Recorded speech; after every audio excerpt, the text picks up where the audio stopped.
சரி.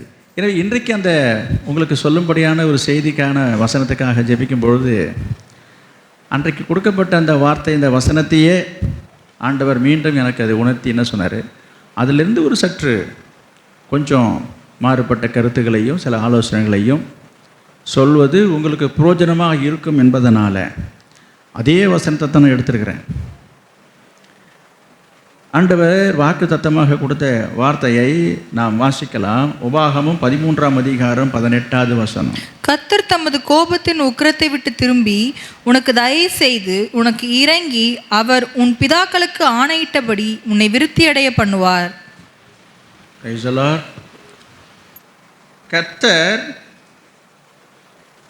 உன்னை விருத்தி அடைய பண்ணுவார். கர்த்தர் உன்னை விருத்தி அடைய பண்ணுவார். இதுதான் இந்த மாத வாக்கு தத்துவம். இந்த வருஷ தொடக்கத்திலேருந்து ஒரு தலைப்பில் நான் உங்களுக்கு ஒரு செய்தியை கொடுத்து கொண்டு வருகிறேன். அது என்ன ஞாபகம் இருக்குதா? நான் சொல்கிறது கவனிங்க. நிறைய பேர் சொல்கிறீங்க, ரொம்ப சந்தோஷம். அந்த சொன்ன வார்த்தையாவது உங்கள் மனசில் இருந்ததுன்னா அது நடக்கும், அது பலிக்கும். நான் ஒவ்வொரு வாரமும் நான் ஞாபகப்படுத்தும்படி அதை கேட்குறேன், என்ன என்று சொல்லி. எத்தனை பேருக்கு ஞாபகம் இருக்குதே தெரியல. கர்த்தர் இந்த வருஷ தொடக்கத்திலே உங்களை பார்த்து சொன்னது, நான் உன்னை பெருக பண்ணுவேன்னு சொல்லிட்டா பெருகிடலாமா? அந்த வார்த்தை, அந்த வசனம் உங்கள் இருதயத்தில் இருந்தால் மட்டும்தான் அது பலிக்கும், அது நிறைவேறும். அதனால தான் நான் சொல்கிறேன், உங்கள் மனதிலே இதை பதிய வைத்து கொள்ளுங்கள். கர்த்தர் உங்களை பார்த்து சொல்கிறது என்ன, நான் உன்னை பெருக செய்வேன்னாரு. கிட்டத்தட்ட இந்த வார்த்தையும் அந்த வார்த்தையும் ஒரு தொடர்பு உடையதாக இருப்பதனால தான் நான் இந்த வார்த்தையை திரும்பவுமாக நான் இதை எடுத்துக்கொண்டேன்.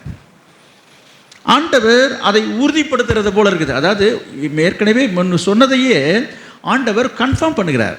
சொன்ன வார்த்தையை என்ன செய்கிறாரு, ஊர்ஜிதப்படுத்துறது போல இருக்கு. பாருங்க, இந்த வாக்கு தத்துவம் எப்படி இருக்கிறது, ஏற்கனவே சொன்ன அந்த வார்த்தையோடு தொடர்பு உள்ளதாக இருக்கிறது. உன்னை நான் பெருக செய்வேன்னு சொல்கிறாரு. இங்கே நான் பார்க்குறோம், உன்னை விருத்தி அடைய பண்ணுவார் என்று சொல்லி பார்க்குறோம். யோசித்து பாருங்கள். இன்றைக்கு அநேகருடைய வாழ்க்கையிலே அநேகர் விரும்புகிற ஒரு காரியம், எதிர்பார்க்கிற காரியம், எல்லாருடைய வாழ்க்கையை நான் சொல்கிறேன், உங்கள் குடும்பம் விருத்தி அடையணும். நீங்கள் செய்கிற ஒரு தொழில் அல்லது ஒரு வியாபாரம் அல்லது ஒரு விவசாயம் அது விருத்தி அடையணும். அடுத்தது உங்களுடைய பிள்ளைகளுடைய வாழ்க்கை, படிப்பு, வேலை, திருமணம், இது போல் இந்த காரியங்களை குறித்து சொல்லும்போது என்ன சொல்கிறோம், என்னங்க இது எவ்வளவு செலவு பண்ணியும் எவ்வளவு செய்தோம், ஒன்றும் விருத்தி அடையலைங்க. ஒரு பழமொழி சொல்லுவாங்க, என்ன செலவழிஞ்சும் தெரியாது. உங்களுக்கெல்லாம் தெரியாது. நான் இந்த பழமொழி பேசி இது எனக்கே ஒரு மாதிரி இருக்குது. என்ன பண்ணுறது, நீங்கள் எல்லாமே வெஸ்டர்ன்லேருந்து வந்திருக்கீங்க, மேற்கத்திய நாட்டிலேருந்து வந்திருக்கிறீங்க. நான் இன்னும் சும்மா இந்த இந்தியாவில் குக்கிராமத்தில் தமிழ்நாட்டில் பட்டிக்காட்டில் எப்போ பார்த்தாலும் இந்த பாட்டி கதையும் பழங்கதையும் பழமொழியும் சொல்லிட்டு உட்காந்துருக்குது. உங்களுக்கெல்லாம் ஒரு சலிப்பாக தான் இருக்கும். இதெல்லாம் நீங்கள் கேட்டிருக்க மாட்டீங்க, பார்த்துருக்க மாட்டீங்க, இதெல்லாம் உங்களுக்கு பிடிக்காது. நான் வேறு இதை சொல்லி உங்களை சலிப்பு விட்றேன். என்ன செலவழிஞ்சும் அதையும் சொல்ல மாட்டீங்க. இல்லை கேட்குறேன், தெரிஞ்சுக்கிட்டே இருந்தேன் என்ன அர்த்தம். இப்படி எத்தனையோ வார்த்தைகளை சொல்லுறார்கள். நான் என்ன சொல்ல வருகிறேன்னு சொன்னால், அதுபோல் நம்ம கர்த்தருடைய காரியங்களையும் சொல்கிறேன். அநேகர் விசுவாசிகளுடைய மனதில் இருக்கிற ஒரு வருத்தத்தை நான் சொல்கிறேன்.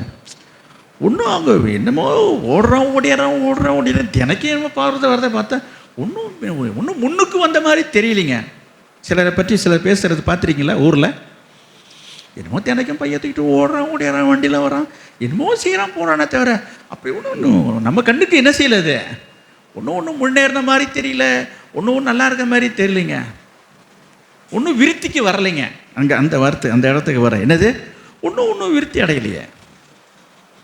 பிள்ளைக்கு எவ்வளோ செலவு பண்ணுறோம், என்னது படிக்க வைக்கிறதுக்கு, எப்படியாவது படித்தவனை ஆளாக்கணும்னு சொல்லிட்டு எவ்வளவோ செஞ்சு பார்த்தேங்க.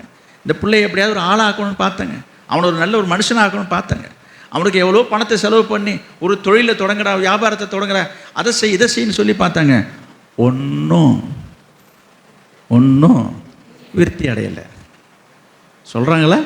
ஒன்றும் விருத்தி அடையலைங்க. அப்போ விருத்தி அடையாத காரியங்களிலே கர்த்தர் சொல்கிற வார்த்தை என்ன? கர்த்தர் உன்னை விருத்தி அடைய பண்ணுவார். என்ன நல்ல வார்த்தை பாருங்கள், அருமையான வார்த்தை அல்லவா? நமக்கு தேவை தானே. இந்த மாதத்தின் வாக்கு தத்தமாக இருந்தாலும் ஆண்டவர் சொல்ற, நான் உன்னை பெருகவே பெருக பண்ணுவேன்றார். விருத்தி அடைதுனா என்ன? வர்த்திக்க பண்ணுறது, வளர செய்கிறது, பெருக செய்கிறது, சிறக்க செய்கிறது, சிறப்படைய செய்கிறது. இப்படி ஆண்டவர் உங்களை விருத்தி அடைய பண்ணுவாராம். இதில் என்னென்ன காரியங்களை இந்த பார்த்தீங்கன்னா, ஆண்டவர் அநேகர் வாழ்க்கையில் விருத்தி அடையும்படி செய்திருக்கிறார். ஆதியாகமும் 26ஆம் அதிகாரம், ஆதியாகமும் 26ஆம் அதிகாரம் 12வது வசனம். ஈசாக்கு அந்த தேசத்தில் விதை விதைத்தான். ஈசாக்கு அந்த தேசத்தில் விதை விதைத்தான். விதை விதைத்தான். கர்த்தர் அவனை ஆசீர்வதித்ததினால், கர்த்தர் அவனை ஆசீர்வதித்ததினால் அந்த வருஷத்தில் 100 மடங்கு பலன் அடைந்தான். வருஷத்தில் 100 மடங்கு பலன் அடைந்தான். கவனிங்க, அடுத்த வசனத்தை படிச்சு முடிங்க, நான் சொல்றேன். அவன் ஐஸ்வர்யவானாகி வர வர விருத்தி அடைந்து, வர வர விருத்தி அடைந்து மகா பெரியவன் ஆனான். அவனுக்கு ஆட்டு மந்தையும் மாட்டு மந்தை அநேக பணிவிடைக்காரரும் வேலைக்காரர்கள் இருந்தபடியினாலே பெலிஸ்தர் அவன் பேரில் பொறாமை கொண்டு. நமக்கு தேவையானது மட்டும் பார்ப்போம், நேரம் ஆகுது. கவனிங்க, விருத்தி அடைந்ததை பற்றி நான் சொல்கிறேன். ஈசாக்கு எப்படி விருத்தி அடைந்ததாக பார்க்குறோம். அந்த தேசத்தில் அவன் என்ன செய்தானா? அவன் விதை விதைச்சான். விதை விதைச்சு எவ்வளவு அறுவடை செய்தானா? 100 மூட்டை அறுத்துருக்கிறான். நான் சொல்ல வருது, உங்களுடைய விவசாயத்தில், நீங்கள் செய்கிற விவசாயத்திலையும் ஆண்டவர் விருத்தி அடைய செய்வார். வேதத்தில் நான் பார்க்குறோம், இந்த வசனத்தின்படி ஆண்டவர் அநேகருடைய வாழ்க்கையிலே அவர்களை விருத்தி அடைய செய்திருக்கிறார் என்பதற்காகத்தான் நான் இவருடைய பெயரை உங்களுக்கு முன்பாக எடுத்து காட்டுகிறேன். இன்னொரு நபரையும் நான் உங்களுக்கு சொல்லட்டும். ஆதியாகமம் 30ஆம் அதிகாரம் 43வது வசனம். இவ்விதமாய் அந்த புருஷன் மிகவும் விருத்தி அடைந்து திரளான ஆடுகளும் வேலைக்காரிகளும் வேலைக்காரரும் ஒட்டகங்களும் கழுதைகளும் உடையவனானான். எப்படி? யாரு? யாக்கோபு. அந்த புருஷன் மிகவும் விருத்தி அடைந்து, நான் சொன்ன விவசாயத்தில் விருத்தி அடைந்தான். இங்கே பாருங்கள், ஆடு மாடு வளர்க்குறவங்க சிலர் அது ஒரு தொழிலாக செய்கிறவங்களாம் இருக்கிறாங்க. அதுதான் உங்களுக்கு பிழைப்பு, அதுதான் ஒரு வருமானம். கர்த்தர் சொல்லுகிறார், விருத்தி அடைய செய்வேன். இங்கே நான் பார்க்குறோம், யார்? அந்த புருஷன் மிகவும் விருத்தி அடைந்து, எதில்? எப்படி? திரளான ஆடு, வேலைக்காரிகள் வேலைக்காரர்கள், ஒட்டகம், கழுதை அப்படின்னு என்ன? மிருக ஜீவன்கள். நீங்கள் வளர்க்குற, நீங்கள் ஜீவராசிகள் எதுவாக இருக்கலாம், ஆடு மாடு கோழி எல்லாம் அடங்கும் அதில். கர்த்தர் என்ன செய்வார்? உங்களை விருத்தி அடைய செய்வாராம். விருத்தி அடைய செய்வாராம். அதே போல் ஆண்டவர் வேதத்திலே நிறைய பேர் ஆண்டவர் விருத்தி அடைய செய்திருக்கிறார். எல்லாரையும் சொல்றதுக்கு இப்போ நேரம் இல்லை. நான் இன்னொரு நபரையும் சொல்லிவிட்டு நான் சீக்கிரமாக கடந்து போகிறேன். 2 சாமுவேல் 5ஆம் அதிகாரம் 10ஆம் வசனம். 2 சாமுவேல் 5:10.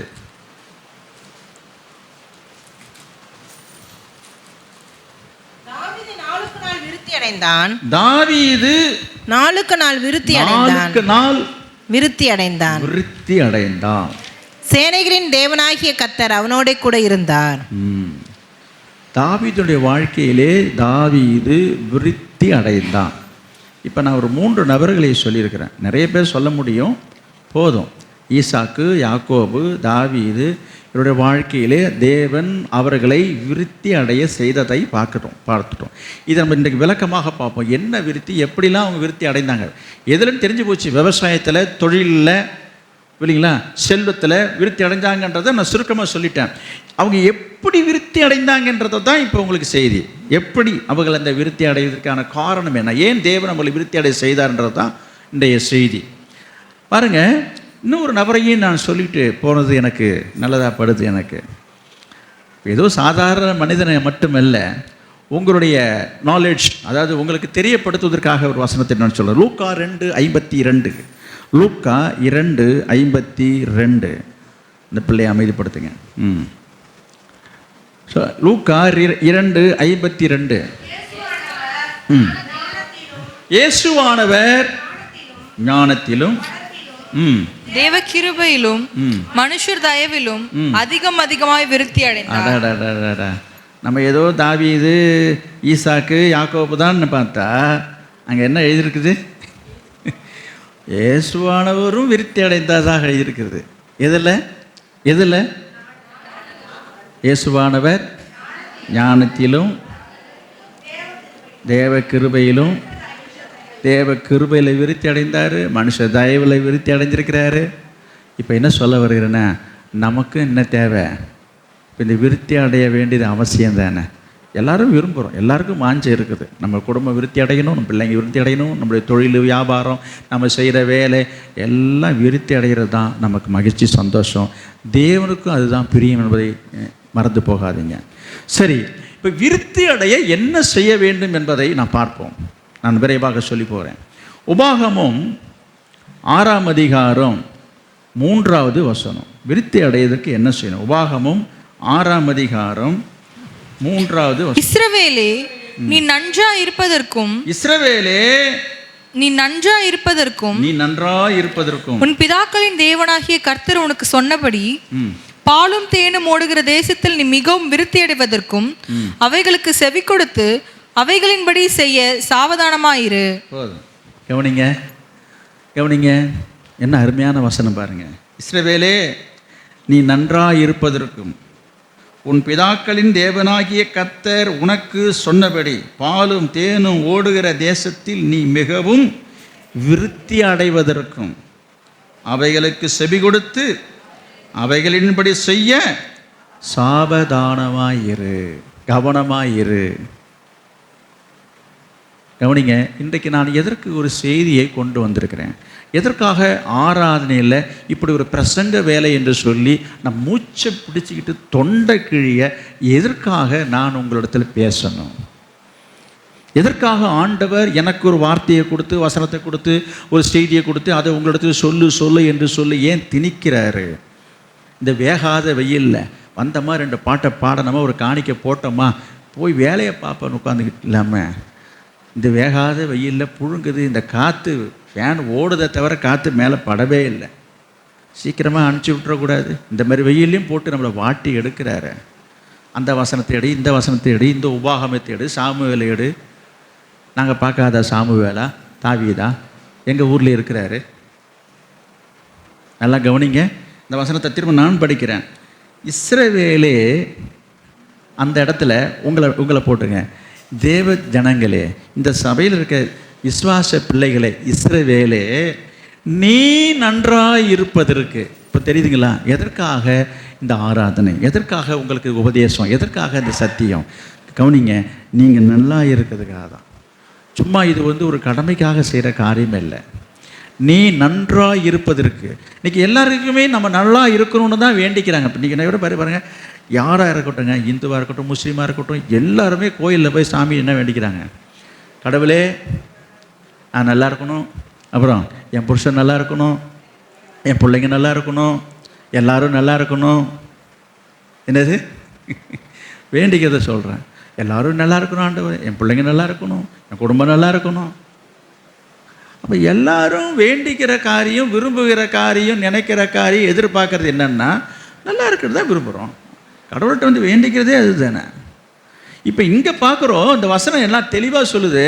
எதுக்கு இப்போ நாங்கள் பேசிகிட்டு இருக்கிறோன்னா, நீ நல்லா இருக்கிறதுக்கு தான் பேசிட்டு இருக்கோம். இஸ்ரவேலே நீ நன்றாய் இருப்பதற்கு உன் பிதாக்களின் தேவனாகிய கர்த்தர் உனக்கு சொன்னபடி பாலும் தேனும் ஓடுகிற தேசத்தில் நீ மிகவும் நீ வாழுகிற இந்த ஊரில், இந்த தேசத்தில், இந்த இந்தியாவில், இந்த தமிழ்நாட்டில், நீ எந்த ஊரில் இருக்கியோ அந்த ஊரில் நீ மிகவும் விருத்தி அடைவதற்கு. கவனிங்க, உன்னுடைய தனிப்பட்ட, உன் குடும்பம், உன்னுடைய வாழ்க்கை, உன்னுடைய தொழில், உன்னுடைய வியாபாரம், உன் படிப்பு எதுவாக இருக்கட்டும், நீ விருத்தி அடைவதற்கு என்ன செய்ய வேண்டும் என்று அங்கே முடிக்குது பாருங்க. நீ விருத்தி அடைவதற்கு அவைகளுக்கு செவி கொடுத்து. அவைகள் என்றால் என்ன? அவைகள்னா என்ன? அவைகளுக்குன்னா ஆண்டவருடைய வார்த்தைக்கு, சத்தியத்துக்கு, வசனத்துக்கு செவி கொடுத்து. அப்புறம் அவைகளின்படி செய்ய. அப்படின்னா என்ன? கேட்டுட்டு விட்டுட்டு போகிறது இல்லைங்க. முதல்ல செவி கொடுக்கணும். இன்றைக்கு நான் பேசிகிட்டு இருக்கிறேன், எத்தனை பேர் கவனிக்கிறீங்கன்னு எனக்கு தெரியாது. எல்லாரும் பார்க்குறத பார்த்தா எல்லாரும் கவனிக்கிறாங்கன்னு நான் நினச்சிட்டு இருக்கிறேன். எத்தனை பேர் எதையோ சிந்திச்சுட்டு இருக்கீங்கன்னு தெரில. இங்கே தான் உட்காந்துருக்கீங்க. இங்கே உட்காந்துக்கிட்டே எதையோ சிந்திக்கிறவங்க உண்டு. சில பேருடைய காதுக்குள்ளே இந்த வார்த்தை போகாது. கவனிங்க, நீ செவியை சாய்த்தாதான் நீ நல்லா இருக்கலாம். திரும்பவும் சொல்கிறேன், இதை நீ அலட்சியப்படுத்துறீங்க, அசட்டை பண்ணுறீங்கன்னு சொன்னால் அதுக்கு மேலே உள்ள வார்த்தையை நான் சொல்ல விரும்பலை. திரும்பவும் சொல்கிறேன், நீ நல்லா இருப்பதற்கு தான். நீங்கள் நல்லா இருக்கிறது தான் நான் சொல்லிகிட்டு இருக்கேன். இப்போவும் என்ன செய்யணும்? செவி சாய்க்கணும். கவனிக்கிறீங்களா? நிறைய பேர் நான் பிரசங்கம் பண்ணும்போது பார்க்குறேன், கீழே உட்காந்து கோலம் போட வேண்டியது, பேப்பரை கிழிக்க வேண்டியது, படம் அடைய வேண்டியது, பக்கத்தில் இருக்கிற பேச வேண்டியது. இன்னும் சில பேர் நட்டுக்கிட்டு பைபிளை படிக்கிற தோரணையில் படிக்கிறது கிடையாது, படிக்கிறது போல் ஒரு பாவனையை பைபிளை பிரித்து வச்சுட்டு தூங்க வேண்டியது. எப்படிங்க நீங்கள் நல்லா இருக்க முடியும்? நான் கேட்குறேன், நீங்கள் எப்படி நல்லா இருக்க முடியும்? எப்படி உன் வாழ்க்கை, உன் குடும்பம் விருத்தி அடையும்? சபையில் ஆராதனையில் உட்காந்துட்டு நீ அலட்சியப்படுத்திட்டு, அசட்டைப்படுத்திட்டு, உதாசீனப்படுத்திட்டு, கடமைக்குன்னு போயிட்டு இருந்தோம். அதெல்லாம் போதும்ப்பா, நான் பார்த்துக்கலாம் அப்படின்னு இருந்தாக்கா, நான் திரும்பவும் சொல்கிறேன், அந்த வசனத்தின்படி எப்படி இருக்க முடியும்? அவர் வசனத்தை நான் சொல்கிறேன். லூக்கா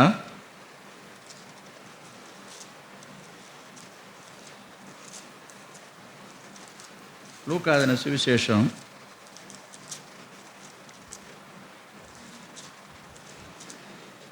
10 அதிகாரம் 16வது வசனம். லூக்கா 10 அதிகாரம் 16வது வசனம். சீஷரை நோக்கி, உங்களுக்கு செவி கொடுக்கிறவன் எனக்கு செவி கொடுக்கிறான். உங்களுக்கு செவி கொடுக்கிறவன் எனக்கு செவி கொடுக்கிறான். இங்கே பாருங்க, வசனம் சொல்லும் பொழுது யாராவது ஒருத்தவங்க படித்தாலும் மற்றவங்க உங்கள் பைபிளில் இருந்து முதல்ல வசனத்தை எடுத்து உங்கள் கண்ணால் பாருங்கள். நிறைய பேர் செய்கிற தப்பு என்ன தெரியுங்களா? பைபிள் சில பேர் எடுத்துகிட்டு வர்றது கிடையாது. சில பேர், எல்லாரையும் சொல்ல, அப்படி எடுத்துகிட்டு வந்தாலும் அதை புரட்டி பார்க்குறது கிடையாது. சும்மா ஏதாவது ஒரு நடுப்பில் ஒரு பக்கத்தில் படிக்கிறேன்னு ஏதாவது சொல்லிடுவாங்கன்றதுக்காக 2வது திறந்து அப்படி வச்சுட்டு உட்காந்துருப்பாங்க. இந்த மாதிரி அதை எடு இது எடுனாக்கா அதெல்லாம் பெறறதுக்கு அவங்களுக்கு தோணாது. இது பழைய ஏற்பாட்டில் இருக்கா புதிய ஏற்பாட்டில் இருக்கா சில பேருக்கு அதுவும் தெரியாது. சொல்லும் பொழுது நம்மளாக படிக்க போகிறோம், அதான் யாரோ படிக்க போகிறாங்க. நான் சொல்கிறேன், படிக்கிறது யாராக இருக்கட்டும், அந்த வசனம் உனக்கு தெரியணுமா இல்லையா? சொல்லும் பொழுதாவது அந்த வசனத்தை நீ பார்த்தா தானே நீ சத்தியத்தில் வளர முடியும். நான் பிரசங்கத்தில் சொல்லும் போதையும் நீ கவனிக்கிறது கிடையாது, வீட்டில் போயும் படிக்கிறது கிடையாது. இப்படி ஒரு வசனம் இருக்கின்றது நிறைய பேருக்கு தெரியறதும் கிடையாது. அப்போ என்னது? அசட்டை பண்ணுறது. படிங்க, என்னது? உங்களுக்கு செவி கொடுக்கிறவன் எனக்கு செவி கொடுக்கிறான். உங்களை அசட்டை பண்ணுகிறவன் என்னை அசட்டை பண்ணுகிறான். என்னை அசட்டை பண்ணுகிறான். இன்றைக்கு கொடுக்கிற இந்த வார்த்தையை, இந்த சத்தியத்தை, இந்த வசனத்தை கேட்காதபடிக்கு இது நீங்கள் அசட்டை பண்ணினீங்கன்னு சொன்னா, நீங்கள் பண்ணுறீங்கன்னு நான் சொல்லலை. ஒருவேளை நீங்கள் அசட்டை பண்ணினால், உங்களை அசட்டை பண்ணுகிறவன் என்னை அசட்டை பண்ணுகிறான். என்னை அல்ல. கவனிங்க, இன்றைக்கு என்னுடைய வேலையை நான் செஞ்சிட்ருக்கேன், என் கடமை பிரசங்கம், புரியுதா? நீங்கள் இதை கேட்காமல் இதை அசட்டை பண்ணுறீங்கன்னு சொன்னால் என்ன இல்லை. ஆமாம், இவர் கிடையாது, என்ன சொல்கிறாரு அப்படின்றது போல் நீங்கள் என்ன நினச்சாலும் அதை பற்றி எனக்கு கவலை கிடையாது. நீங்கள் என்னை அல்ல, யாரை நீங்கள் அசட்டை பண்ணுறீங்க? என்னை அசட்டை பண்ண கர்த்தர் சொல்கிறாரு, என்னை அசட்டை பண்ணுகிறவன் என்னை அனுப்பினவரை அசட்டை பண்ணுகிறான் என்றார். அனுப்பினவரை அசட்டை பண்ணுகிறான் என்றார். போதும், சொல்லுங்க. ஆராதனைக்கு சும்மா வந்துட்டு போனால் போதாதுங்க, சொல்கிற வார்த்தையை முதல்ல கேளுங்க. எல்லாம் தெரியும், எனக்கு தெரியாதான்னுவாங்க. என்ன தெரியும்? என்ன தெரியும் சொல்லுங்கள். நான் உங்களுக்கு ஒன்றும் தெரியாதுன்னு நான் சொல்லலை. நான் ஒன்று சொல்கிறேன், நீங்கள் உங்களுக்கு எல்லாமே தெரிஞ்சிருந்தாலும், அது போல சொல்கிறேன், உங்களுக்கு எல்லாமே தெரிஞ்சிருந்தாலும், என்னை விட அதிகமாக விவரமே உங்களுக்கு தெரிஞ்சிருந்தாலும், நான் ஒன்று சொல்கிறேன், ஒரு நல்ல விசுவாசிக்கு அடையாளம் அழகு என்ன தெரியுமா உங்களுக்கு? எவ்வளவு தெரிந்திருந்தாலும் கூட தெரியாத மாதிரி உட்காந்து நம்ம கேட்குறோம் பாருங்க, அவங்க தான் விசுவாசி. எல்லாமே தெரிஞ்சிருந்தால் கூட நம்ம என்ன செய்யணும்? சொல்கிறத தெரியாத மாதிரி உட்காந்து கேட்கணும். தெரியாத, இதுதான் நமக்கு தெரியுமே, இதுதான் எனக்கு தெரியாதுன்ற மாதிரின்னா இது பெருமையை ஆவியது. கலங்குதான். நான் என்னை பொறுத்தளவுக்கு நான் சொல்கிறேன், எப்பொருள் யார் யாரை கேட்பனும் அப்பொருள் மெய்ப்பொருள் காண்பது அறியும். அதுமாரி யார் என்ன சொன்னாலும் அவங்க என்ன சொல்கிறாங்க, அது சரியாக தவறாக எப்படி பேசுகிறாங்கன்றதை அப்சர்வ் பண்ணுற பழக்கம் எனக்கு உண்டு. நான் யாரையும் அலட்சியப்படுத்துறதும் கிடையாது, அப்படி யாரையும் அலட்சியப்படுத்தவும் கூடாது. அது ஒரு நல்ல சுபாவமும் அல்ல. எனவே இந்த சபையில் இருக்கிற நீங்கள் என்ன செய்யணும்? சொல்கிற வார்த்தையை முதல்ல கவனமாக கேளுங்க. அப்போ நீங்கள் கவனமாக கேட்குறதுக்கு, செவி சாய்ப்பதற்கு என்ன அடையாளம் தெரியுமா உங்களுக்கு? எல்லாருக்கும் காது இருக்குது, எல்லாருக்கும் காது இருக்குதுங்க. நீங்கள் செவியில் வாங்குகின்றது என்ன அர்த்தம் என்ன தெரியுமா? அடையாளம் என்ன தெரியுமா? முதல்ல நான் பிரசங்கம் பண்ணும்போது என்னை பார்க்கணும். என் முகத்தை நீங்கள் பார்த்தாதான் அந்த வார்த்தை உள்ளே போகும். அதான் சொல்லுங்கள் காதில் விழுது, சொல்லுங்கள் என்று சொல்லி நம்ம நட்டுக்கிட்டு உட்காந்துருக்கணும்னு சொன்னால் காதுக்குள்ளே போகும், இருதயத்தில் தங்காது. நான் பேசுறது உங்கள் காதில் கேட்கும், நான் இல்லைன்னு சொல்லலை. ஆனால் உங்கள் மனசில் தங்கவே தங்காது. நீங்கள் ஆராதனை முடிச்சுட்டு போய் கேட்டு பாருங்கள், என்ன சொன்னாருன்னு. என்னமோ சொன்னார், ஏதோ விருத்தின்னு சொன்னார், விருத்தி அடையணும்னு சொன்னார், அவ்வளோதான் முடிஞ்சு. என்ன சொல்கிறேன், இப்படி நம்ம வந்துட்டு போனால் எங்கெங்க நல்லா இருக்கிறது? இஸ்ரவேலே, நீ நல்லா இருப்பதுக்கு தான் நான் சொல்கிறேன். என்ன செய்யணும்? இப்போ செவி கொடுத்து அதன்படி செய்யணும். செவி கொடுத்தா மட்டும் போதாது. ரொம்ப நல்லா இருக்குங்க, ரொம்ப பிரமாதமாக இருக்குங்க, ரொம்ப நல்லா பேசுனீங்க, இந்த பாராட்டுக்காக இல்லை இந்த பிரசங்கம். அதன்படி நம்ம செய்யணும். அப்போ தான் அது உங்கள் வாழ்க்கையில் பிரயோஜனமாக இருக்கும். அதற்காக தான் ஆண்டவர் இந்த வார்த்தையை உங்களுக்கு சொல்லும்படி சொல்லியிருக்கிறார். சரி, விருத்தி அடைய என்ன செய்யணும்? முதலாவது கர்த்தருடைய வார்த்தைக்கு, அவருடைய வசனத்துக்கு செவி சாய்க்கணும். செவி சாய்த்து என்ன செய்யணும்? செய்யணும். சரி, என்ன சொல்கிறாரு? ஒரு 2-3 குறிப்பில் நான் வேகமாக விரைவாக சொல்லிட்டு நான் போகிறேன் என்ன செய்யணும் என்பதை. முதலாவது இப்போ நான் பார்த்தோம், அவரோட வசனத்தை கேட்கணும் என்று சொல்லி அப்போஸ்தலர் நடவடிக்கைகள் 6ஆம் அதிகாரம் 7வது வசனம். அப்போஸ்தலர் நடவடிக்கைகள்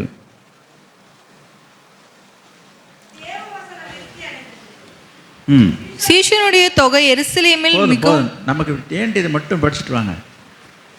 என்னது? தேவ வசனம் விருத்தி அடைந்தது. தேவ வசனம் விருத்தி அடைந்தது.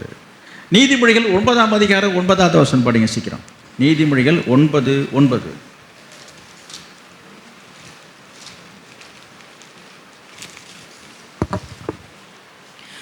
ஞானமுள்ளவனுக்கு போதகம் பண்ணு, அவன் ஞானத்தில் தேறுவான். நீதிமானுக்கு உபதேசம் பண்ணு, அவன் அறிவில் விருத்தி அடைவான். யாருக்கு? என்னது?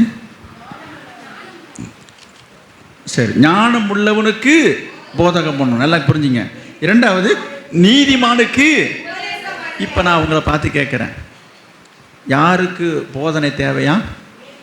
இல்லை ஃபஸ்ட்டு பாருங்கள், போதகம். இது ஞானம். கவனிங்க, ஞானம் உள்ளன்னா அறிவு இருக்குது, அவனுக்கு புத்தி இருக்குது, புத்திசாலிங்க அவன், ஞானம் உள்ளவங்க. அவனுக்கு போய் என்ன செய்யணுமா? நம்ம நினைக்கிறதுலாம் என்ன தெரியுமா? ஒன்றும் தெரியாதவனுக்கு தான் நம்ம போய் புத்தி சொல்லணும். அவன் படிச்சிருக்கிறான், அவனுக்கு எல்லாம் விவரம் தெரிஞ்சிருக்கான், அவனுக்கு 4 எழுத்து தெரியும், 4 விஷயம் தெரியும், அவனுக்கிட்ட போய் நம்ம என்னங்க சொல்ல வேண்டியது இருக்குன்னுவாங்க. இன்றைக்கு சபையில் இருக்கிற சில விசுவாசிகளுடைய எண்ணங்களும் அப்படி இருக்கிறதுங்க.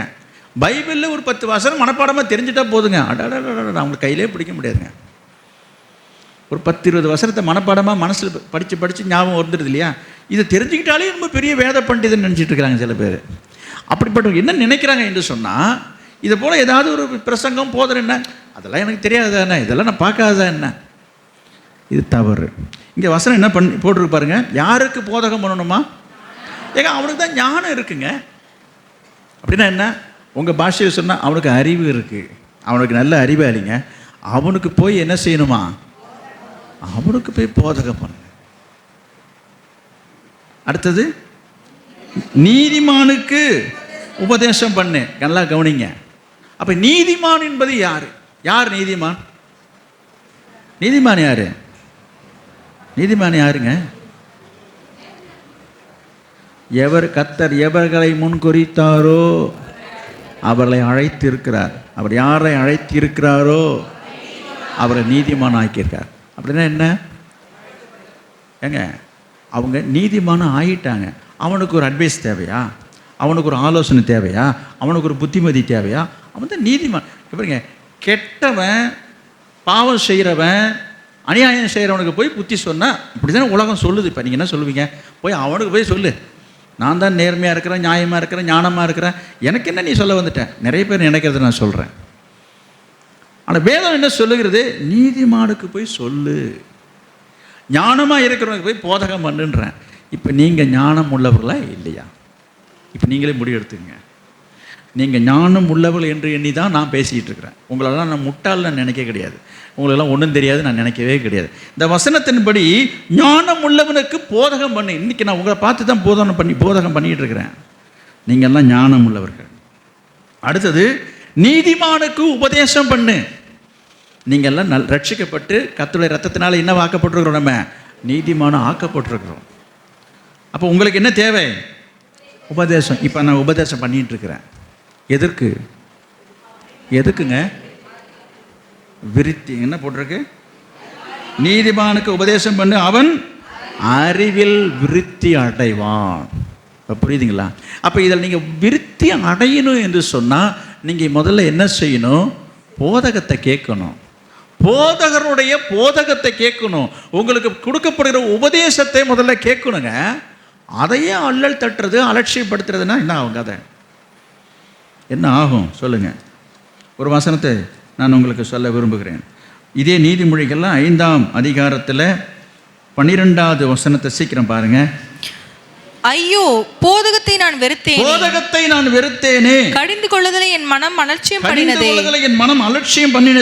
என் போதகரின் சொல்லை நான் கேளாமலும், என் போதகருடைய சொல்லை நான் கேளாமலும், எனக்கு உபதேசம் பண்ணினவர்களுக்கு என் செவியை சாயாமலும் போனேனே, என் செவியை சாய்க்காமலும் போனேனே. சபைக்குள்ளும் சங்கத்துக்குள்ளும் கொஞ்சம் குறைய எல்லா தீமைக்கும் உள்ளானேனே என்று முறையிடுவாய் என்று புலம்புவ. போய் எங்கேயாவது மூலையில் உட்காந்துட்டு புலம்புவேன். வேண்டாம் வேண்டாம் வேண்டாம், அப்படிலாம் உங்களுக்கு நடக்கக்கூடாது. புரியுதா உங்களுக்கு? போதகத்தை நான் வெறுத்தேனே. இன்றைக்கு சபையிலே சொல்லப்படுகிற போதகத்தை சிலர் என்ன செய்கிறது? அலட்சியப்படுத்துறது. நான் கர்த்தருடைய வார்த்தையை தான் நான் சொல்கிறேன். ஒவ்வொன்றுக்கும் ஒரு வார்த்தையை எடுத்து காட்டுகிறேன், வார்த்தையிலிருந்து தான் சொல்கிறேன். நல்லா யோசிச்சு பாருங்க. அதனால் நீங்கள் இதை அசட்டை பண்ணுறதா இருந்தாலும் அலட்சியப்படுத்துறதாலும் என்னை அல்ல, என்னுடைய வார்த்தை அல்ல இது. கர்த்தருடைய வார்த்தையை என் நாவினால் என்ன சொல்லுகிற ஒரு கழுதை, ஒரு கருவி நான், அவ்வளோதான். இது கர்த்தருடைய வார்த்தை, ஞாபகம் வச்சுங்க. எனவே என்னை அலட்சியப்படுத்தக்கூடாது. என்னை அலட்சியப்படுத்துகின்ற நோக்கத்தில் அப்படி செய்யக்கூடாது என்பதை தான் சொல்கிறேன். வசனம் தெளிவாக இருக்கிறத யோசித்து பாருங்கள். அப்போ இதை நீங்கள் இந்த சொல்லை கேட்காம, இந்த உபதேசத்துக்கு செவி சாய்க்காமல் இதை அல்லல் தட்டிட்டு அலட்சியப்படுத்திட்டு போகிறது, அவங்க அப்படி தான் சொல்லிகிட்டு இருப்பாருங்க. நம்மள மிரட்டுற பார்க்குறாரு, ஒரு பயமுறுத்துறாங்க. அவங்களாம் யாரையும் மிரட்டுறது பயமுறுத்துறது இல்லை. திரும்பியும் நான் உபாகமம் 6 எடுக்க வேண்டாம், திரும்பியும் 6ஆம் அதிகாரத்துக்காக நான் வரேன். என்னது? இஸ்ரவேலே நீ நன்றாக இருப்பது, நீ நல்லா இருக்கிறதுக்கு தான் நாங்கள் சொல்லிகிட்டு இருக்கிறோம். இந்த மாதிரி நானே என் தலையில் எடுத்து மண்ணை வாரி போட்டுட்டு போகிறோம். நம்ம என்னங்க பண்ண முடியும்? நல்லா இருக்கிறதுக்கு நம்ம சொல்கிறோம், கேட்டால் நம்ம நல்லா இருக்க போகிறோம். வசனம் இருக்குதா இல்லையா? அப்போ என்ன செய்யணும்? நீ விருத்தி அடையணும் என்று சொன்னால் முதல்ல ஆலயத்துக்கு வரும்பொழுது, ஆராதனைக்கு வரும்பொழுது கொடுக்குற வார்த்தையை, சத்தியத்தை, உபதேசத்தை, போதகத்தை இப்போ தானே படித்தோம் நீதிமொழிகளில், செவி கொடுத்து கேட்கணும். அப்போ நீங்கள் என்ன செய்வ? உன் குடும்பம், உன் வாழ்க்கை, உன் பிள்ளைங்க என்ன ஆகும்? விருத்தி அடையும். சரிதானே? அப்போ விருத்தி அடைவதற்கான வழிமுறைகள் நான் சொல்லிட்டு வரேன். இப்போ அப்போஸ்தலர் நடவடிக்கைகள் 6ஆம் அதிகாரம் 7ஆம் வசனத்தில் என்ன படுத்தீங்க? தேவ வசனம் விருத்தி அடைந்தது. அப்போஸ்தலர் நடவடிக்கைகள் 19ஆம் அதிகாரம் 20ஆம் வசனத்தில் என்ன சொல்லப்பட்டிருக்கு? சீக்கிரம் பாருங்க. அப்போஸ்தலர் நடவடிக்கைகள் 19:20. இவ்வளவு பலமாய் கர்த்தருடைய வசனம் விருத்தி அடைந்து மேற்கொண்டது. போதும், அங்க பாருங்க, கர்த்தருடைய வசனம் விருத்தி அடைந்தது. நான் உங்களுக்கு சொல்றேன், கர்த்தருடைய வசனத்தை நீங்க கேட்கிறதோடு நின்றுடாமல், கேட்கிறதோடு மட்டும் நின்றுடக்கூடாது. அந்த வசனத்தை நீங்க என்ன செய்யணும்? விதைக்கணும். விதைக்கிறதுனா என்ன? போய் சொல்லணும். சொல்கிறதுனா என்ன? நீங்கள் கண்டதையும் கேட்டதையும் தெரிந்ததையும் உங்களோட அனுபவத்தையும் மற்றவர்களோடு நீங்கள் பகிர்ந்து கொள்ள வேண்டும். அப்போஸ்தலர்கள் இப்போ வாசித்தோம், தேவ வசனம் விருத்தி அடைந்ததான். அப்போ கர்த்தருடைய வசனம் விருத்தி அடைய அடைய உன் வாழ்க்கை விருத்தி அடையும்.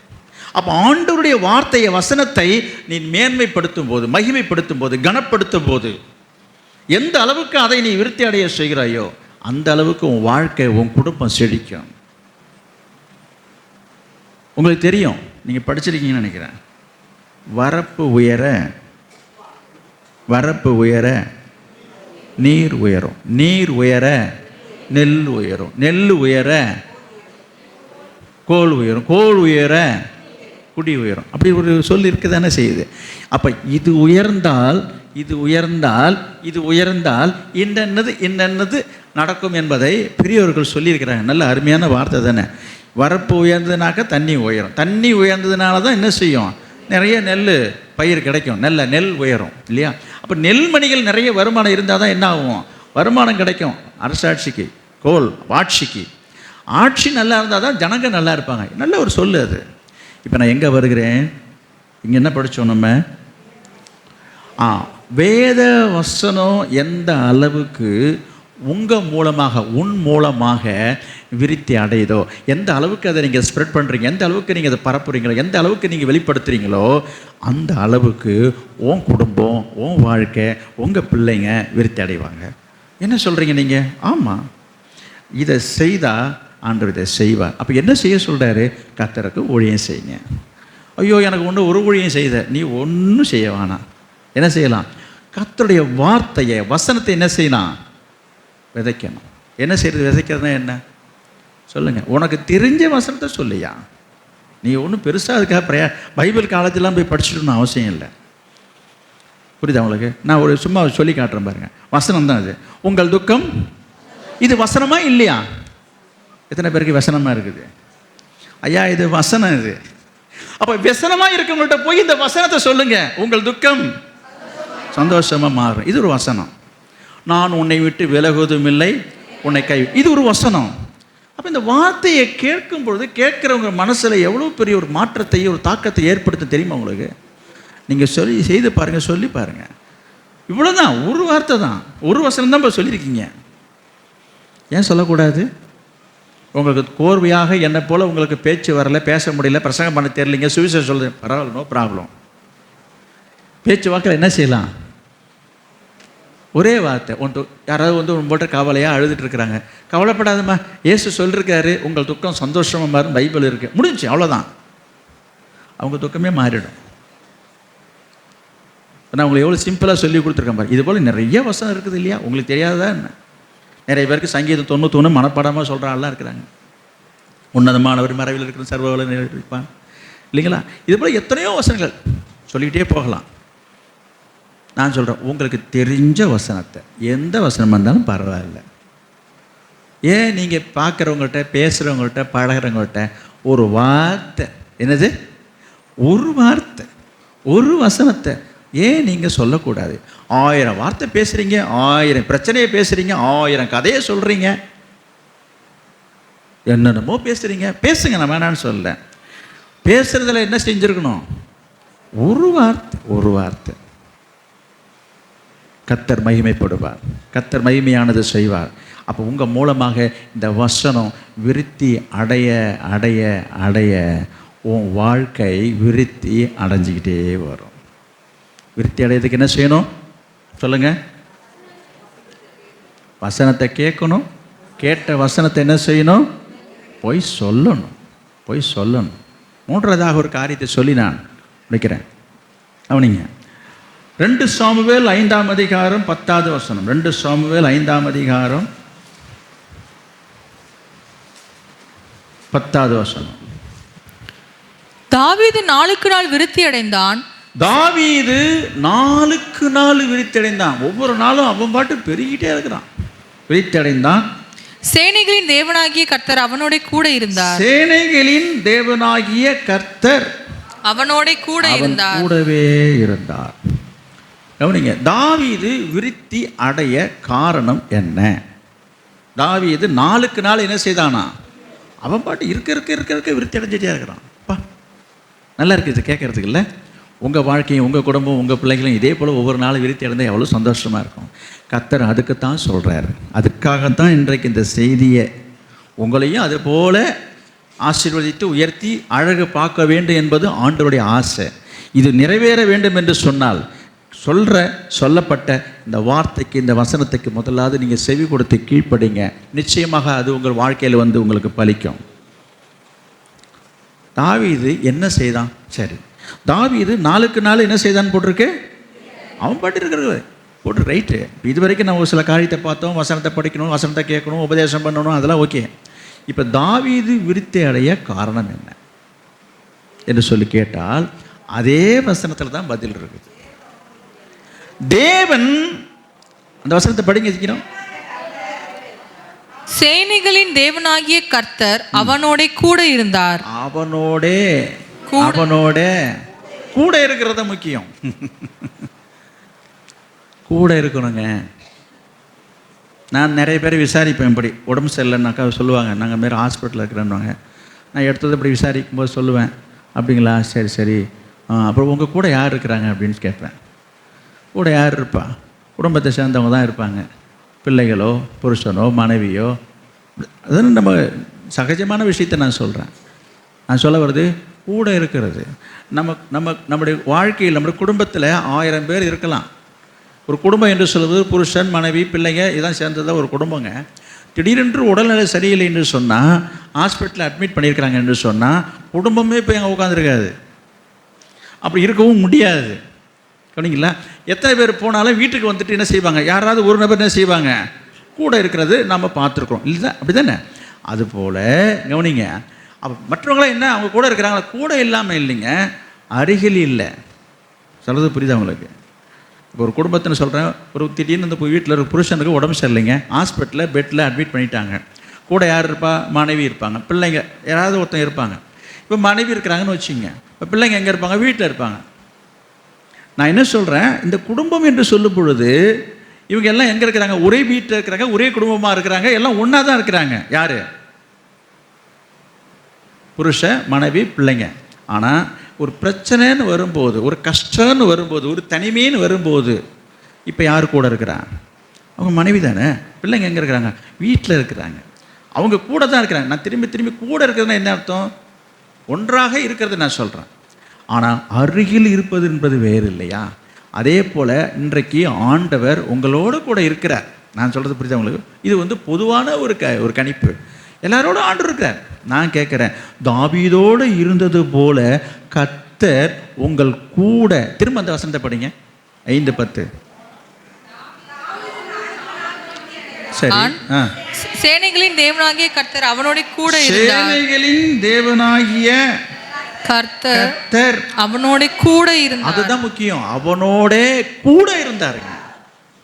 அந்த வார்த்தையை தான் திரும்பவும் நான் மென்ஷன் பண்ணுறேன். கர்த்தர் எல்லாரோட இருக்கிறாரு தான், இல்லைன்னு நான் சொல்லலை. எல்லாரோட என்ன அர்த்தம்?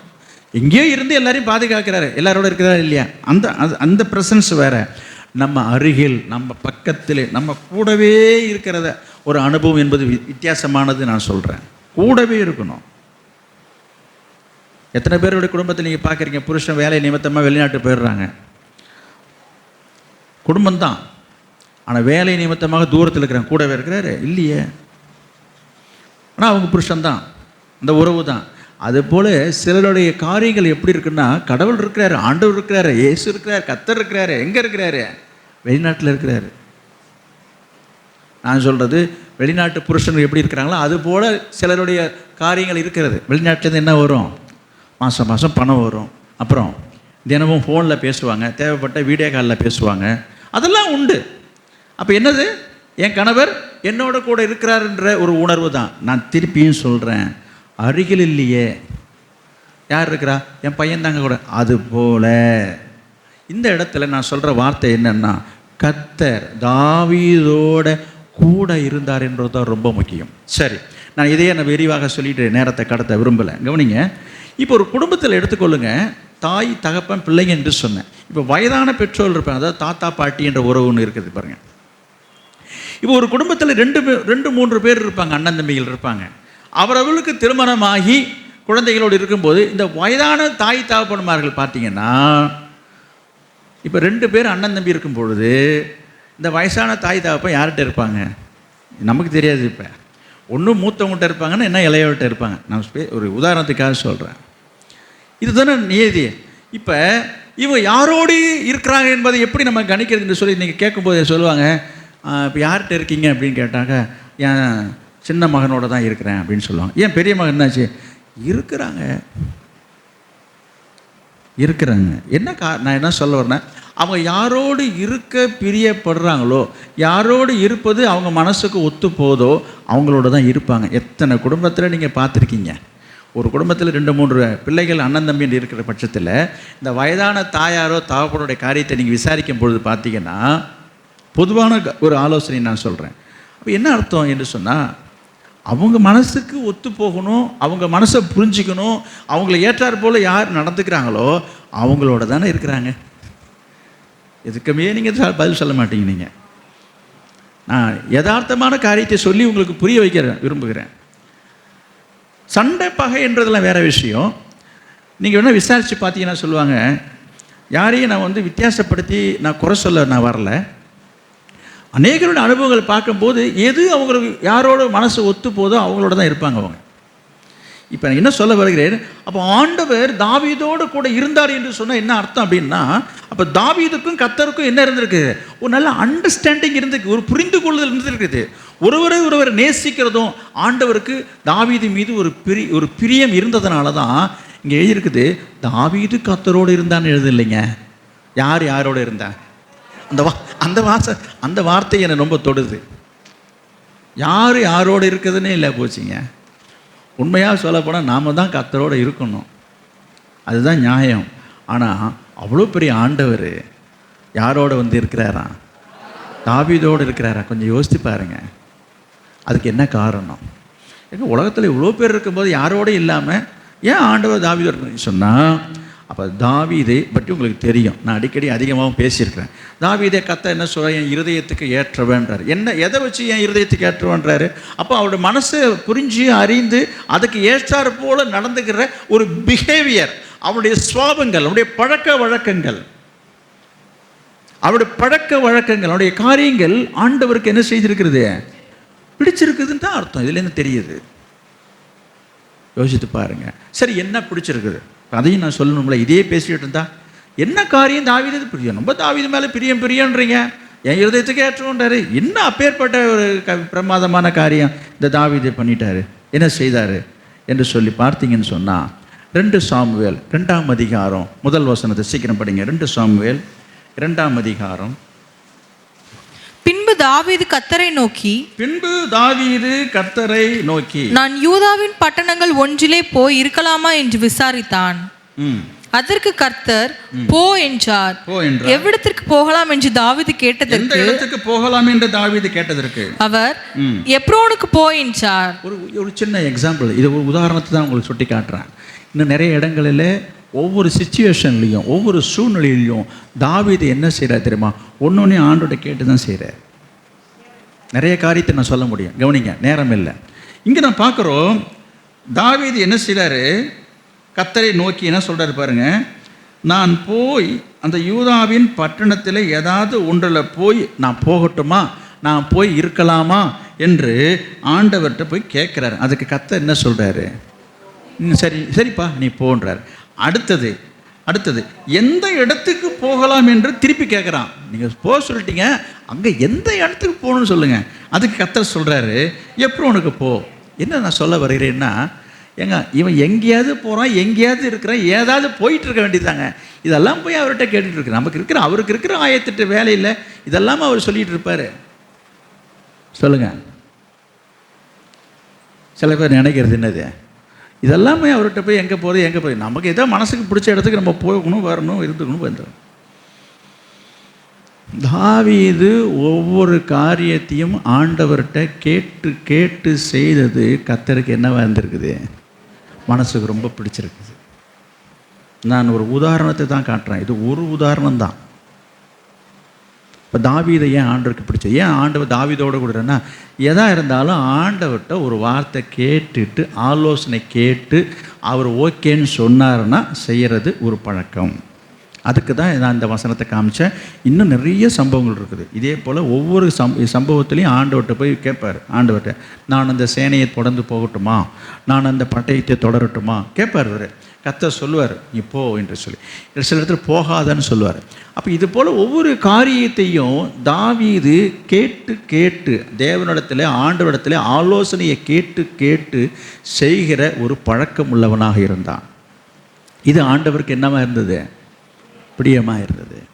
இங்கே யோசித்து பாருங்கள், இன்றைக்கு என்ன தான் வயசானவங்களாக இருந்தாலும் கவனிங்க, பெரியவங்க இருந்தாலும் ஒரு வார்த்தை அவங்கள்ட்ட போய் சில பேர் கேட்கறது, இதுக்கு என்ன தெரியுது, இது வயசானது, இது என்ன தெரிய போகுது, எல்லாம் போய் பார்த்துட்டு எல்லாம் வந்து அப்புறமா பேசிப்போம், எல்லாம் சொல்லிப்போம், இப்போ என்ன ஆக வேண்டியிருக்கு. இப்படி சில பேர் இருக்கிறாங்க சில காரியங்களில். நான் சொல்கிறது குடும்ப வாழ்க்கையை பற்றி சொல்கிறேன்.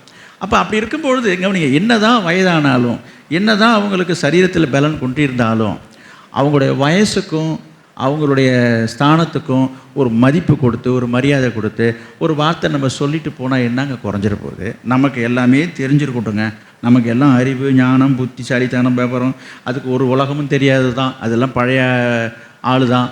நம்ம எல்லாம் புதிய உலகத்தில் வந்துட்டோம், கம்ப்யூட்டர் உலகத்தில் வாழ்ந்துட்டுருக்கோம், அதுக்கு ஒன்றுமே தெரியாது, எல்லாம் ஓகே தான். ஏன் அதை ஒரு வார்த்தை சொல்லிட்டு செய்தால் என்னவாம்? அப்படி சில பேர் நினைக்கிறது கிடையாது, சொல்கிறது கிடையாது. சொல்கிறது என்னங்க இருக்க, சொல்கிறது போயிட்டு வந்து சொல்லிட்டு போகிறோம், இதென்ன போகும்போது தான் சொல்லிட்டு போகணுமா? அதுதான் சொல்ல வரோம், ஆலோசனை.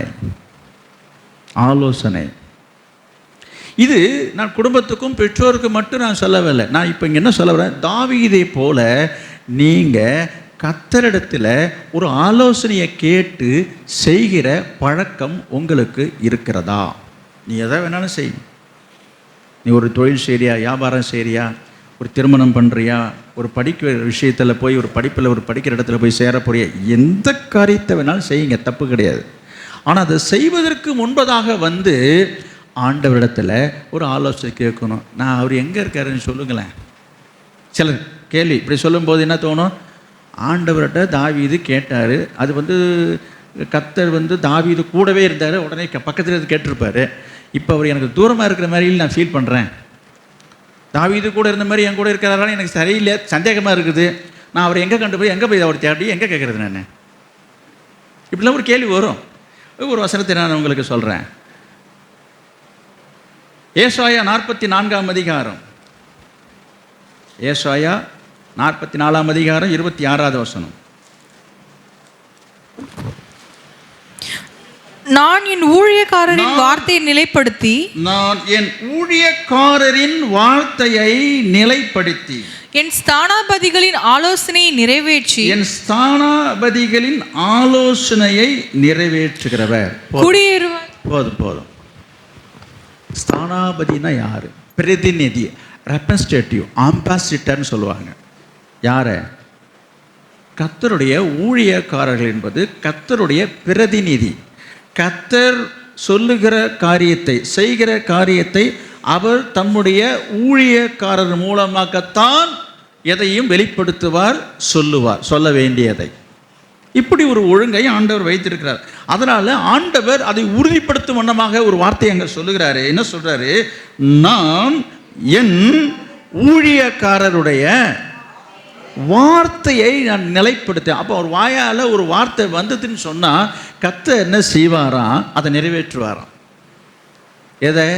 ஒரு ஊழியக்காரர் வாயிலேருந்து ஒரு வார்த்தை தப்பி தவறி வந்துடுதுன்னு வச்சுங்க. தப்பி தவறின்றதை நீங்கள் தவறாக புரிஞ்சு கொள்ளக்கூடாது. நான் சொல்கிறத தப்பான எண்ணத்தில் பார்க்காதீங்க. தப்பி தவறினா என்ன நான் சொல்கிறேன் பாரு. ஆண்டவர் உன்னை ஆசீர்வதிப்பாராக. இப்போ நீங்கள் ஒரு காரியம் வந்து என்கிட்ட கேட்குறீங்க, ஒன்றும் கவலைப்படாதீங்க, நீங்கள் போங்க, எல்லாம் நல்லபடியாக நடக்கும், இப்படி நான் சொல்லிட்டேன் இல்லைங்களா? இப்போ இது ஊழியக்காரருடைய வாயிலேருந்து வந்த ஒரு வார்த்தை. இப்போ கர்த்தர் மேலேருந்து பார்ப்பாரு, ஏன்னா நீ பாட்டுக்கு நல்லபடியாக நடக்கும்னு சொல்லிட்டு நடந்துருமா? கேட்குறீங்களா? இப்போ கர்த்தர் மேலேருந்து பார்ப்பாரு, இது நான் சொல்லிட்டேங்க, என் மனசில் உள்ளதை செய்வாரா இல்லையான்றதை யோசிக்காமல் நான் பாட்டு வார்த்தையை விட்டுட்டேன். இப்போ கர்த்தர் என்ன செய்வாரா? நல்லா கவனிங்க, நான் ஒரு இந்த வசனத்துக்கு விளக்கம் சொல்கிறேன். செய்ய வேண்டாம்னு அவர் நினச்சிருந்தாலும், புரியுதா உங்களுக்கு? உங்களுக்கு அந்த காரியம் நடக்கக்கூடாதுன்னு ஒருவேளை ஆண்டவர் மனசில் நினச்சி இருந்தாலும் கவனிங்க, இப்போ என்ன பண்ணுவார்? கர்த்தர் என்ன செய்வார்னா, சரி சரி ஊழியக்காரர் சொல்லிட்டாரு, என்னது? நான் என் ஊழியக்காரரின் வார்த்தையை நிலைப்படுத்துவேன். அவள் வாயை திறந்து சொல்லிட்டான். எத்தனை இடங்களில், எத்தனை சமய சந்தர்ப்பங்களில் நீங்கள் உங்கள் வாழ்க்கையில், நான் சொல்கிறது அன்றாட உங்கள் வாழ்க்கையில், உங்களுடைய வியாபாரத்திலேயோ வேலையிலையோ கவனிங்க, சில நேரங்களில் உங்களை கேட்காம, உங்களை சொல்லாமல், சில நேரங்களில் சில விஷயங்களில் யாராவது ஒரு வார்த்தையை கொடுத்துருவாங்க. எதுக்கு? ஒரு வேலை பேசுகிற ஒரு மாடாக இருக்கட்டுங்க, ஒரு ஆடாக இருக்கட்டுங்க, ஏதோ ஒரு காராக இருக்கட்டும், ஒரு வண்டியாக இருக்கட்டும், கவனிங்க, ஏதோ ஒரு நீங்கள் விற்கணும்னு சொல்லி பேசிகிட்டு இருக்கும்போது ஒருத்தவங்க பேசும்போது உங்களை கேட்காம, உங்கள்கிட்ட சொல்லாமல், உங்கள் பையனோ அல்லது உங்கள் மனைவியோ, ஒரு பேச்சுக்கு சொல்கிறேன், ஒரு உதாரணத்துக்கு தான் சொல்கிறேன், கவனிங்களேன், சரிங்க ஒரு 10,000 கொடுத்துடலாங்கன்னு வார்த்தையை விட்டுட்டாங்கன்னு வச்சுப்போம். நீங்கள் வெளியில் போய் அங்கேருந்து வரீங்க, யாரை கேட்டு நீ 10,000 சொன்னேன்? கவனிங்க, நமக்கு கோபம் வரும் ஒரு பக்கம். அவன் வாங்குறவன் என்ன பண்ணுவான்? சார் 10,000 சொல்லிட்டாங்க கொடுங்க. இப்போ என்ன செய்வீங்க நீங்கள் என்று சொன்னால், சரி சரி போ, என்னது எங்கள் வீட்டுக்காரங்க சொல்லிட்டாங்க, அதுக்காக என்ன பண்ணுறேன், சரி போ. நான் ஒரு உதாரணத்துக்கு தான் சொல்கிறேன். இது போல் எத்தனை காரியங்கள் நீங்கள் செய்திருக்கீங்க. சரி என் பையன் சொல்லிட்டான்னு பார்க்குறேன், சரி எடுத்துகிட்டு போ போ போ. இதே போல் கர்த்தர் என்ன செய்வார், ஒரு காரியம் உங்களுக்கு நடக்கக்கூடாதபடிக்கு இருந்தாலும் ஊழியக்காரர்கள் சொல்லிட்டாங்கன்னா கர்த்தர் என்ன பண்ணுவாராம், ஓ அவர் சொல்லிட்டாரா, சரி அவர் சொன்னதுக்கப்புறம் மறுபேச்சு பேசினா ஒரு வார்த்தைக்கு மரியாதை எல்லாமே போகுது, சரி நான் உனக்கு தந்துடுறேன். நான் என் ஊழியக்காரரின் வார்த்தையை நிலைப்படுத்தி, அடுத்தது என் ஸ்தானாபதிகளின் ஆலோசனையை நெறி, போதும் ஆலோசனை. அப்போ ஒரு ஊழியக்காரத்தில் வந்து ஒரு ஆலோசனை கேட்குறோம். அந்த ஆலோசனையை கர்த்தர் நிறைவேற்றுவராக இருக்கிறார். நான் எங்கே வரேன் அப்படின்னு சொன்னால், கர்த்தர்கிட்ட போய் உங்கள்கிட்ட நேராக கேட்க முடியலன்னா, ஒரு ஊழியக்காரங்கள்ட்ட வந்து நீ எந்த காரியத்தை செய்ய, நல்ல காரியமோ கெட்ட காரியமோ, ஒரு வீடு கட்டுறியோ, புரியுதா, ஒரு கல்யாணம் பண்ணுறீங்களோ, இல்லை பிள்ளையை படிக்க வைக்கிறீங்களோ, புதுசாக ஒரு தொழில் தொடங்குறீங்களோ, என்ன வேணாலும் செய்யுங்க. ஒரு ஆலோசனை, நான் இதுமாதிரி செய்யலான்னு நினைக்கிறேங்க, ஒரு ஜெபம் பண்ணுங்க. நான் இதுமாதிரி இந்த இடத்துல போய் ஒரு பொண்ணு பார்க்கலான்னு நினைக்கிறேங்க, ஒரு பையனை பார்க்கலான்னு நினைக்கிறேங்க, இதை செய்யலான்னு நினைக்கிறேங்க, ஒரு வீடு கட்டலான்னு நினைக்கிறேங்க, ஒரு ஆலோசனை. உடனே வந்து குறுக்க வந்து நின்றுக்கிட்டு இந்த பிழையாமல் போகக்கூடாதபடிக்கு ஒரு கழுதை வந்து குறுக்க நின்றுதுன்னு சொல்லி என்னாகமத்தில் படிக்கிறோம், ஒரு பழைய ஏற்பாடு சம்பவம். அந்த மாதிரி நீங்கள் சொன்ன உடனே நான் உடனே ஒரு கழுதையை அனுப்பி இது எப்படி நடந்துறது, இதெல்லாம் நடக்க விடவே கூடாது என்று சொல்லி குறுக்கில் வந்து நின்றுடுவாங்க. அப்படி தான் சில பேர் நினைக்கிறாங்க. எங்கே இவர் வந்து தடுத்துட்டா என்ன பண்ணுறது? ஐயோ, ஒரு ஆலோசனையை கேட்டு நம்ம செய்யறது தான் கர்த்தருக்கு பிரியம் நான் சொல்ல வரேன். அதுக்காக நான் இந்த காரியத்தை கொண்டு வரேன். இப்போ தாவீது ஆண்டவருக்கு பிரியமாக இருந்த காரணம் என்ன? தாவீது ஒவ்வொரு காரியத்தையும் ஆண்டவர்கிட்ட கேட்டு கேட்டு செய்கிறார். இது ஆண்டவருக்கு என்னமா இருந்தது? பிரியமாக இருந்தது. அதனால் என்ன செய்தார்? கூடவே இருக்கிறார். அப்போ கர்த்தர் கூடவே இருந்த காரணம் என்னென்னா, எந்த காரியமாக இருந்தாலும் கேட்டு கேட்டு செய்கிற ஒரு பழக்கம். அப்போ தான் அவங்க கூட இருக்கணும், ஒரு ஆசை வரும், பிரியம் வரும். நீங்கள் என்ன தான் சாப்பாட்டை போடுங்க, சில பெற்றோர்கள்லாம் இருக்கிறாங்க, நான் வயசானவங்களை பற்றி நான் சொல்லுவாங்க, என்ன தான் நீங்கள் வாங்கி கொடுங்க, அவங்க சொல்கிற ஒரு பேச்சுக்கும் வார்த்தைக்கும் நீங்கள் மதிப்பு கொடுக்கலன்னு சொன்னால் உங்கள் மேலே அவங்க பிரியமாக இருக்காது. என்ன தான் இருந்தாலும் மனசு பிரியப்படாது. அது நீ என்ன தான் கொண்டாந்து கொட்டுனாலும் கூட சரி, நீ வாய்க்கு ருசியாக எல்லாம் வாங்கி கொடுறோம், ஐயோ என் பிள்ளை செய்கிறேன், ரைட்டு. ஆனால் அவங்க சொல்கிற ஒரு வார்த்தைக்கு மதிப்பு கொடுக்காம அது கேட்குறது கிடையாதுன்னா என்ன அர்த்தம்? அவங்களுக்கு மதிக்கலைன்னு அர்த்தம். சும்மா வயிற்றுக்கு சாப்பாடு மட்டும் வாய்க்கு கொடுத்துட்டா சரியாக போச்சா? பணத்தை கட்டுக்கிட்டால் கொடுத்துட்டா சரியாக போச்சா? இல்லை, இதெல்லாம் அனுபவிச்சவங்களுக்கு தான் புரியும். அது அதே போல் இன்றைக்கு ஆண்டோடைய காரியங்களின் ஆலோசனை கேட்கறது கிடையாது. உடனே நான் ஒரு காணிக்கை போட்டுற வேண்டியது, நான் அதை பண்ணுறேன் இதை பண்ணுறேன், இதிலெல்லாம் தேவன் பிரியப்படுகிற அல்ல. தேவனை நீங்கள் பிரியப்படுத்தணும் என்று சொன்னால் தாவீதை போல என்ன செய்யணும்? ஆண்டருடைய ஆலோசனையை கேளுங்க, கர்த்தருடைய ஊழியக்காரருடைய ஆலோசனையை கேட்டு நடங்க. அப்போ இன்னைக்கு என்னவா? கர்த்தர் உங்கள் கூடவே இருக்கும் பட்சத்தில் ஆண்டவர் என்ன செய்வார்? தாவீது வர வர நாளுக்கு நாள் விருத்தி அடைந்தான் இருக்கு. அப்போ நீங்கள் இருக்க இருக்க இருக்க நீங்கள் விருத்தி அடையக்கூடிய நிலையில் அடைவீங்க, விருத்தி அடையக்கூடிய நிலையில் இருப்பீங்க. ஒரு வசனம் வாசிக்கிறேன். தாவீதுடைய குணாச்சாரம் கேட்டு செய்வது மட்டுமல்ல, இன்னும் ஒரு காரியத்தை சொல்லி நான் முடிக்க விரும்புகிறேன். பார்க்கலாம். நீதிமொழிகள் 11ஆம் அதிகாரம் 24வது வசனம்.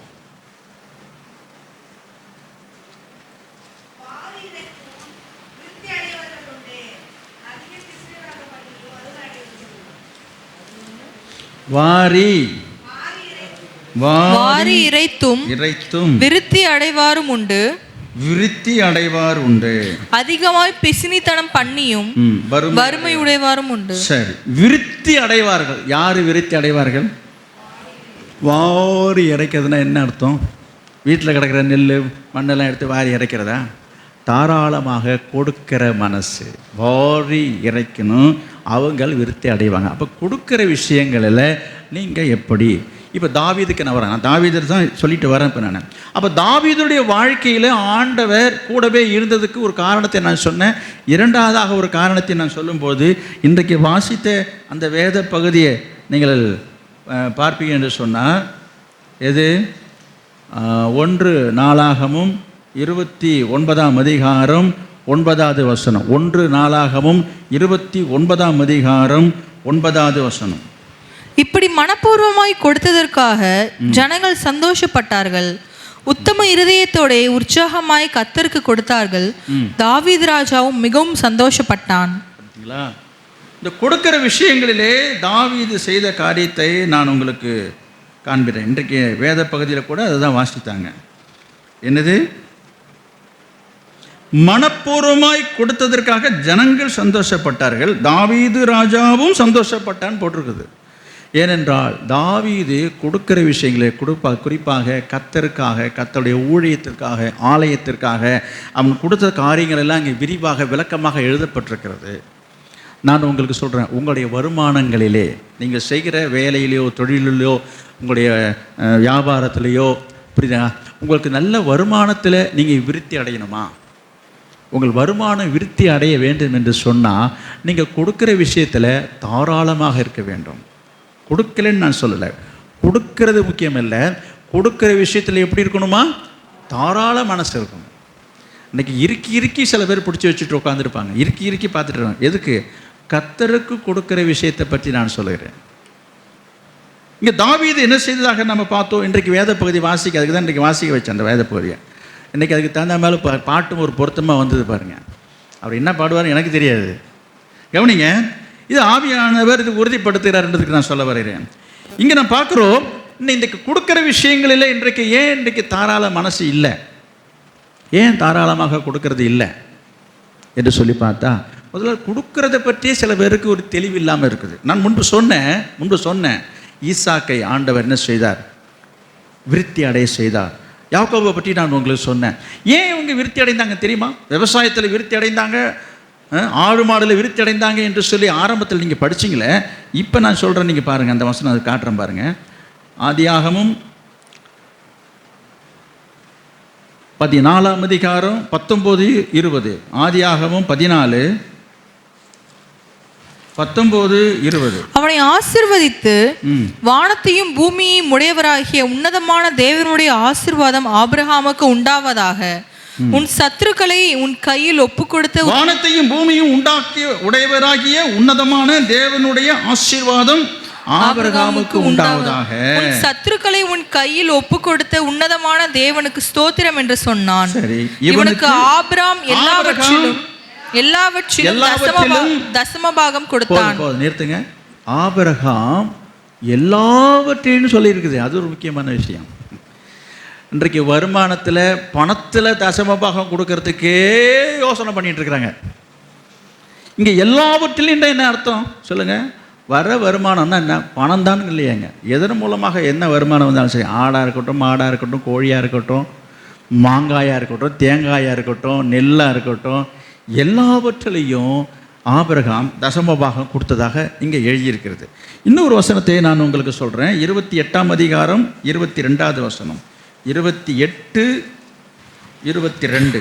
நான் தூணாக நிறுத்தின இந்த கல் தேவனுக்கு வீடாகும்.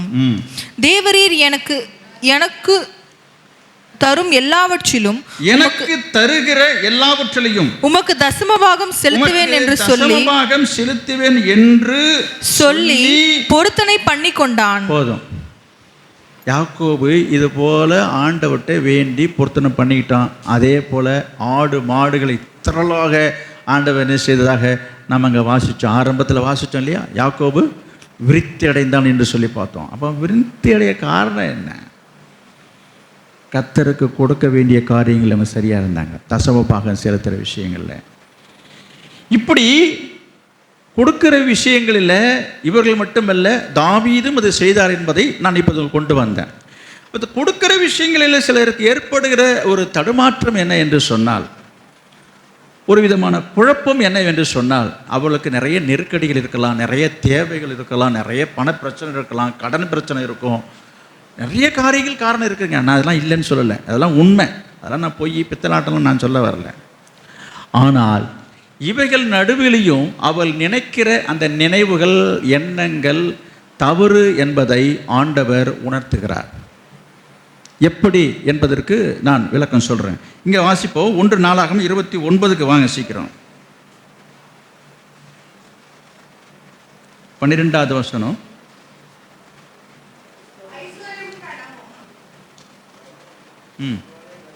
ஐஸ்வர்யம் கணமும் உம்மாலே வருகிறது. தேவரீர் எல்லாவற்றையும் ஆளுகிறவர். உம்முடைய கரத்திலே சத்துவமும் வல்லமையும் உண்டு. எவரையும் மேன்மைப்படுத்தவும். சரி சரி, இங்கே வந்தீங்க. அதாவது இந்த உலகத்தில் நாம் வாழ்ந்து கொண்டிருக்கிற இந்த உலகத்தில் நாம் அனுபவித்து கொண்டிருக்கிற எல்லா செல்வங்களும், சொத்துக்களும், சம்பத்துக்களும் கடவுள் நமக்கு கொடுத்தது என்பதை டோட்டலாக சுத்தமாக கம்ப்ளீட்டாக எல்லாருமே மறந்துட்டாங்க. விசுவாசி கொண்டு நான் சொல்லுவேன், சுத்தமாக அந்த ஞாபகமே கிடையாதுங்க. எல்லாம் எங்கேருந்து வந்தது, யாரால் வந்ததுன்றதே மறந்துடுறாங்க. நான் முடிவில் சொல்கிறேன் உங்களுக்கு விளக்கம். என்ன போட்டிருக்கு பாருங்க, ஐஸ்வர்யமும் கனமும் உம்மாலே வருகிறது. தேவரீர் எல்லாவற்றையும் ஆளுகிறவர். உம்முடைய கரத்திலே சத்துவமும் வல்லமையும் உண்டு. எவரையும் மேன்மைப்படுத்தவும் பலப்படுத்தவும் உம்முடைய கரத்தினால் ஆகும். அப்படி 14. இப்படி மனப்பூர்வமாய் கொடுக்கும் திராணி உண்டாவதற்கு நான் எம்மாத்திரம், என் ஜனங்கள் எம்மாத்திரம். தாவீதுடைய ஜெபம் இது. நான் எம்மாத்திரம், என் ஜனம் எம்மாத்திரம். எல்லாம் உம்மால் உண்டானது, எல்லாம் உம்மால் உண்டானது. உமது கரத்திலே வாங்கி, உம்முடைய கரத்தில் வாங்கி உமக்கு கொடுத்தோம். போதுமா? இதை நிறைய பேர் வசதியாக மறந்துடுறாங்க. எங்கே வாங்கினது, எங்கே கொடுக்கறது? உமது கரத்தில் வாங்கி உமக்கு கொடுக்குறோம். இது எதுக்குங்க? அவரா கொடுக்குறாரு, அவர் எனக்கு படி அளக்குறாரு. இவங்க இப்படிதாங்க பேசிகிட்டு இருப்பாங்க. நிறைய பேர் நினைக்கிற ஒரு தவறான எண்ணம், எனக்கு அவர் எனக்கு படி அளக்குறாரு, இன்றைக்கி ஓடுனாதாங்க எனக்கு ஜீவனு. ஓடுற ஆளை சொல்லிக்கிட்டு இருக்கிறேன். என்னது? இன்றைக்கி ஓடுனாதாங்க எனக்கு பொழப்பு. இன்றைக்கி கையில் ஒரு கரணை எடுத்தால் தாங்க எனக்கு 1000 ரூபா. எங்கே இருந்து எனக்கு ஆண்டவரா கொடுக்குறாரு, ஏசுநாதரா கொடுத்தாரு. எனக்கு வேலைக்கு ஓடுனா உண்டு. யார் மேஸ்திரியோ இல்லது யார் அதை நிர்வாகம் பண்ணுறாங்களோ எனக்கு கொடுக்குறாங்க. அதை போய் நம்ம அரசாங்க வேலை செய்கிறோம், அவராக எனக்கு கொடுக்குறாரு. ட்ரெஷரி மூலமாக பில் பாஸ் பண்ணி அக்கௌண்ட்டில் வருது. இதெல்லாம் ஆண்டவர் எனக்கு அக்கௌண்ட்டில் பணம் போடுறாரு. சிலருடைய அறியாமைகளை பற்றி நான் சொல்ல வருகிறேன். இல்லை, எண்ணங்கள் அப்படி பார்க்குறாங்க. நான் உங்களுக்கு புரியும்படி சொல்லி நான் முடிக்க போகிறேன். இந்த வசனம் என்ன சொல்கிறது? எல்லாம் அங்கேருந்து வருது. இது நம்மளால் புரிஞ்சிக்க முடியல. எல்லாம் அங்கேருந்து வருது, அங்கேருந்து வருது இல்லையே. நமக்கு எல்லாமே நேரடியாக பேங்க்லேருந்து வருது. இப்போ எல்லாருக்குமே அக்கௌண்ட் இருக்குது. இப்போ 100 நாள் காசாக இருக்கட்டும், எந்த காசாக இருக்கட்டும், எனக்கு கொடுக்கறது ஸ்டாலினாக இருக்குது. இது எங்கேருந்து ஏசுனார், எங்கேருந்து வந்தார்? அவரெல்லாம் எனக்கு 1000 ரூபா கொடுத்துட்ருக்கிறாரு. எந்த மாதிரி எண்ணங்கள் நிறைய பேருடைய உள்ளங்கள் இருக்கிறது, அது தவறு. நான் உங்களுக்கு சொல்கிறேன், அது யாராக இருக்கட்டும்ங்க, கொடுக்க சொல்லுகிறவர் யார், கொடுக்க வைக்கிறவர் யார் என்பதை நீங்கள் முதல்ல புரிஞ்சுக்கணும். நீங்கள் நினைக்கிறீங்களா இனிமேல் அவங்க கொடுத்துட்றாங்க, இவங்க கொடுத்து, கர்த்தருடைய உத்தரவு இல்லாமல், அவருடைய சித்தம் இல்லாமல் எதுவும் நடக்காது. இன்றைக்கு நமக்கு ஒரு வேலை கிடைக்குது, வருமானம் வருது, சம்பாதிக்க நீங்கள் நினைக்கிறீங்களா? இந்த வேலையை கொடுக்கறதே யார்? உனக்கு இந்த வேலையை கொடுத்தது யார் உனக்கு? நான் போய் கஷ்டப்பட்டு தேடி கண்டுபிடிச்சி சிபாரிசு பண்ணி என் திறமையை வளர்த்துக்கிட்டு நான் என் சொந்த சாமர்த்தியம் நான் வளர்ந்துருக்குறேன். இதில் எங்கேருந்து அவர் எங்கே குறுக்க வந்தார்? அவர் சொல்லுங்கள். சிலருடைய எண்ணங்கள் அப்படி இருக்கிறது. உபாகமம் 8ஆம் அதிகாரம்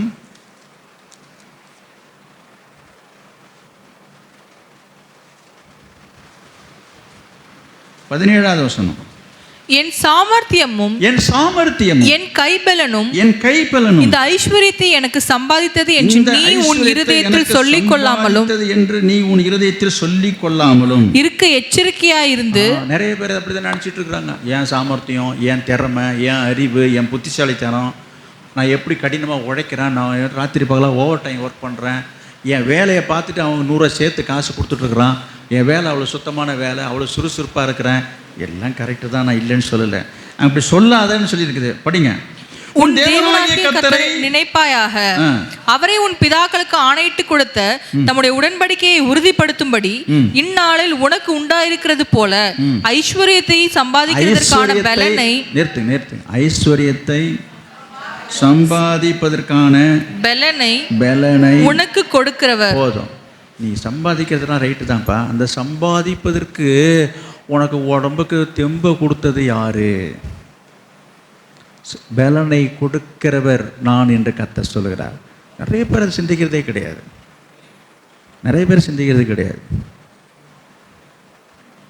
நான் வருத்தமாக சொல்கிறது, எனக்கு வருத்தமாக இருக்குது. நிறைய பேருடைய வாழ்க்கையில் நான் பார்த்துருக்கேன். இன்றைக்கி நிறைய பேர் சந்தித்தேன். நல்லா நடக்கிறாங்க, நல்லா பேசுகிறாங்க, நல்லா இருந்துக்கிட்டு இருந்தாங்க. திடீர்னு பார்த்தா கையும் காலஞ்சி போயிடுது. நீங்கள் பார்க்கலையா? சொல்லுங்களேன், எங்கே சம்பாதிக்கிறது? அப்போ இந்த பலனை கொடுக்கறது யார்? இந்த மாதிரி ஒரு நமக்கு நேரிட்டாமல் இது வரைக்கும் நம்மளை ஆரோக்கியமாக சுகமாக வச்சுருக்கிறது யார்? நான் இன்னொன்று சொல்கிறேன். இந்த மாதிரி கேஸ் நீங்கள் எத்தனை பேர் நீங்கள் பார்த்துட்டீங்க? நான் நிறைய பேரை பார்த்துருக்குறேன். சமீபத்தில் கூட ஒரு தடவை பார்த்தேன். டாக்டர் என்ன சொன்னாங்கன்றதை அவங்க சொல்கிறாங்க. உங்களுக்கும் தெரியும் அது என்ன சொல்கிறாங்களா? ட்ரீட்மெண்ட்லாம் எடுத்துகிட்டு பார்த்துட்டு நல்லா கவனிங்க. இந்த ஒரு கை ஒரு கால் இழுத்து நிறைய பேர் பார்த்துருப்பீங்க. எல்லாத்தையும் பார்த்துட்டு டாக்டர் சொல்கிறேன் மருந்து கொடுப்பாங்க, மாத்திரை கொடுப்பாங்க, ஊசி போடுவாங்க. அதெல்லாம் சரிதான். என்ன தெரியுமா சொல்லுவாங்க? நீங்கள் உங்களுக்கு பிடிச்ச கடவுளை வேண்டிங்கன்றான். அதுக்கு எதுக்கு அங்கே போகணும்? உங்கள் இஷ்ட தெய்வத்தை வேண்டிங்க, கடவுள் தாங்கன்ட்டான். அப்போ என்ன நான் சொல்ல வரேன் தெரியுதா? உன்னுடைய ட்ரீட்மெண்ட்டாலேயோ மருந்தாலேயோ இது குணமாக்குகிற காரியம் இல்லை. அதான் உண்மை. சும்மா ஒன்று சாந்தப்படுத்துறதுக்கு ஏதோ மருந்து மாத்திரை கொடுத்துட்டுருக்குறாங்க. அப்போ என்ன அர்த்தம்? ஆண்டவர் தான். டாக்டரே சொல்கிறாங்களேன்றதான் நான் சொல்ல வர்றது. டாக்டரே சொல்கிறாங்க. இப்போ நீங்கள் நாங்கள் பேசிக்கிட்டால் தான் அது வேறு மாதிரி போவோம். ஒரு படித்த டாக்டர் என்ன சொல்கிறாரு? போய் கடவுளை வேண்டிங்கன்றாங்க. இதுக்கு மருந்து இல்லை, வைத்தியம் இல்லைன்றாங்க. அப்புறம் எதுக்கு போய் லண்டன் போய் படிச்சுட்டு இருந்தார் இவர்? தெரியுதா? நான் எங்கே வரேன்? இந்த வசனத்துக்கு வரேன். அவர் தான் உனக்கு என்னத்தை கொடுக்குறவர். இப்போ புரியுதா? உனக்கு கொடுத்துருக்கிற தெம்பு பலம்லாம் எங்கேருந்து வந்ததுன்னு நம்ம பேசிகிட்டு இருக்கிற எல்லாம் என்னால் தான் வந்ததுன்னுட்டு கர்த்தர் எல்லாத்தையும் பார்த்துக்கிட்டு தான் அமைதியாக பார்த்துட்டு இருப்பார். இல்லை, எல்லாம் அவர் கொடுத்தது. சரி, இங்கே பாருங்கள். இங்கே என்னது சொன்னோம்? தாவீது எப்படி ஜெபம் பண்ணுறாரு? எல்லாம் உம்மால் உண்டானது, உங்கள் கையில் வாங்கி உங்கள் கையில் கொடு. இதில் என்னங்க இருக்குது? அவர் கையில் வாங்கி அவர்கிட்ட, அவருக்குன்னா இல்லாதப்பட்டவரா ஏழைப்பட்டவரா? நம்ம எதுக்கு இங்கே கொடுக்கணும்? சிலருடைய எண்ணங்களுக்கு நான் சொல்லி ஒரு சம்பவத்தை சொல்லி நான் முடிக்க போகிறேன். ஒரு பெரிய பணக்காரர் ஒருவர் காரில் போயிட்டு இருந்தார். ஒரு பெரிய பணக்காரர் வழியில் ஒருவன் பிச்சை எடுத்து கொண்டு இருந்தான். அந்த பிச்சைக்காரனை பார்த்து இந்த பணக்காரர் கேட்டார், ஏன்பா நீ ஏன் பிச்சை எடுக்கிற? ஏன் நீ பிச்சை எடுக்கிற என்று அவன் கேட்டார். அந்த பிச்சைக்காரன் சொன்னான், ஐயா நான் படிச்சிருக்கிறேன், நான் ஒரு வேலைக்கு போனேன், என்னை வேலையை விட்டு தூக்கிட்டாங்க, நான் வேலைக்கு அங்கங்கேயும் அலைஞ்சு பார்த்தேன், எனக்கு வேலை கிடைக்கல, எனக்கு வேறு வழி இல்லாமல் இப்போ நான் பிச்சை எடுத்துகிட்டு இருக்கிறேன். உங்களை பார்த்தா ஒரு பெரிய பணக்காரராக தெரியுது, நீங்கள் மட்டும் எனக்கு ஒரு வேலை வாங்கி கொடுத்தீங்கன்னா நான் இந்த பிச்சை எடுக்கிறதை விட்டுடுறேன்னு சொன்னான். அதுக்கு அந்த பணக்காரர் சொன்னாராம், நீ நினைக்கிற மாதிரி உனக்கு ஒரு வேலை வாங்கி கொடுக்கணுன்ற எண்ணம் எனக்கு மைண்டில் இல்லை. என்ன ஒன்று செய்வோம், நான் என்னோடய பிஸ்னஸில் உன்னை நான் ஒரு பார்ட்னராக சேர்த்துக்கிறேன்னு. நான் என்னது அவனுக்கு அப்படியே தூக்கி அடித்த மாதிரி இருந்துச்சு பாருங்க. கவனிங்க, வேலை வாங்கி தர முடியாது, நான் செய்கிற தொழிலில் பங்குதாரர், நீ என்ன ஒரே பார்ட்னர் அப்படின்றாரு. இவனுக்கு அப்படியே தூக்கி அடித்த மாதிரி, என்ன சொல்கிறீங்க நீங்கள்? என்ன? ஆமாம், என் பிஸ்னஸில் நான் அவனை பார்ட்னராக சேர்த்துக்கிறேன், எனக்கு நிறைய சொத்துக்கள் இருக்குது, கிட்டத்தட்ட 100 ஏக்கருக்கு மேலே விவசாய நிலங்கள் இருக்குது, நல்ல விளைச்சல் இருக்குது, நீ வா போய் என்ன செய், எல்லாவற்றையும் நீ பார்த்துக்கொண்டு அந்த தானியங்கள் எல்லாவற்றையும் அறுவடை செய்து அதை விற்பனை செய்வதற்கு வேண்டிய குடோனு கடை எல்லாமே நான் உனக்கு ஏற்பாடு பண்ணித்தரேன், எல்லாவற்றையும் நீனே நிர்வாகம் பண்ணு, என்ன நமக்குள்ளே நம்ம ஒரு பார்ட்னராக இருப்போம், நீ எனக்கு கிடைக்கிற லாபத்திலேருந்து எனக்கு ஷேர் பண்ணால் போதும் அப்படின்னு சொல்கிறோம். இவனுக்கு ஒன்றுமே புரியல. நம்ம ஒரு பிச்சைக்காரன் என்ன அவரோட என்ன செய்கிறாரு, அவரோட வியாபாரத்தில் பிஸ்னஸில் என்ன செய்வான், பார்ட்னரா, இது நிஜம்தானா கனவா என்று சொல்லி அவன் ரொம்ப அழைச்சி, என்ன சொல்கிறீங்க தெய்வமே கடவுளே அப்படின்னு அவன் புலம்புறான். அவனை நம்பவே முடியல. அவன் திரும்ப என்ன சொன்னான், நிஜமாக தான் சொல்கிறீங்களா சார்? அவனுக்கு ஒரே உற்சாகம், சந்தோஷம் தாங்க முடியல. சரி சார், இப்போ நீங்கள் சொல்கிற மாதிரி நான் எல்லாம் செய்கிறேன், பண்ணுறேன். இப்போ இந்த லாபத்தில் உங்களுக்கு ஒரு பங்கு கொடுக்குறோன்னு சொன்னீங்கல்ல, ஷேர் கொடுக்குறோன்றீங்களே, எவ்வளோ சார் கொடுக்கறது? உங்களுக்கு 90, எனக்கு 10, இல்லை உங்களுக்கு 95, 100ல் உங்களுக்கு 95, எனக்கு 5, எவ்வளோ சார் கொடுக்கணும் அப்படின்னு ரொம்ப ஆர்வமாக கேட்குறான்.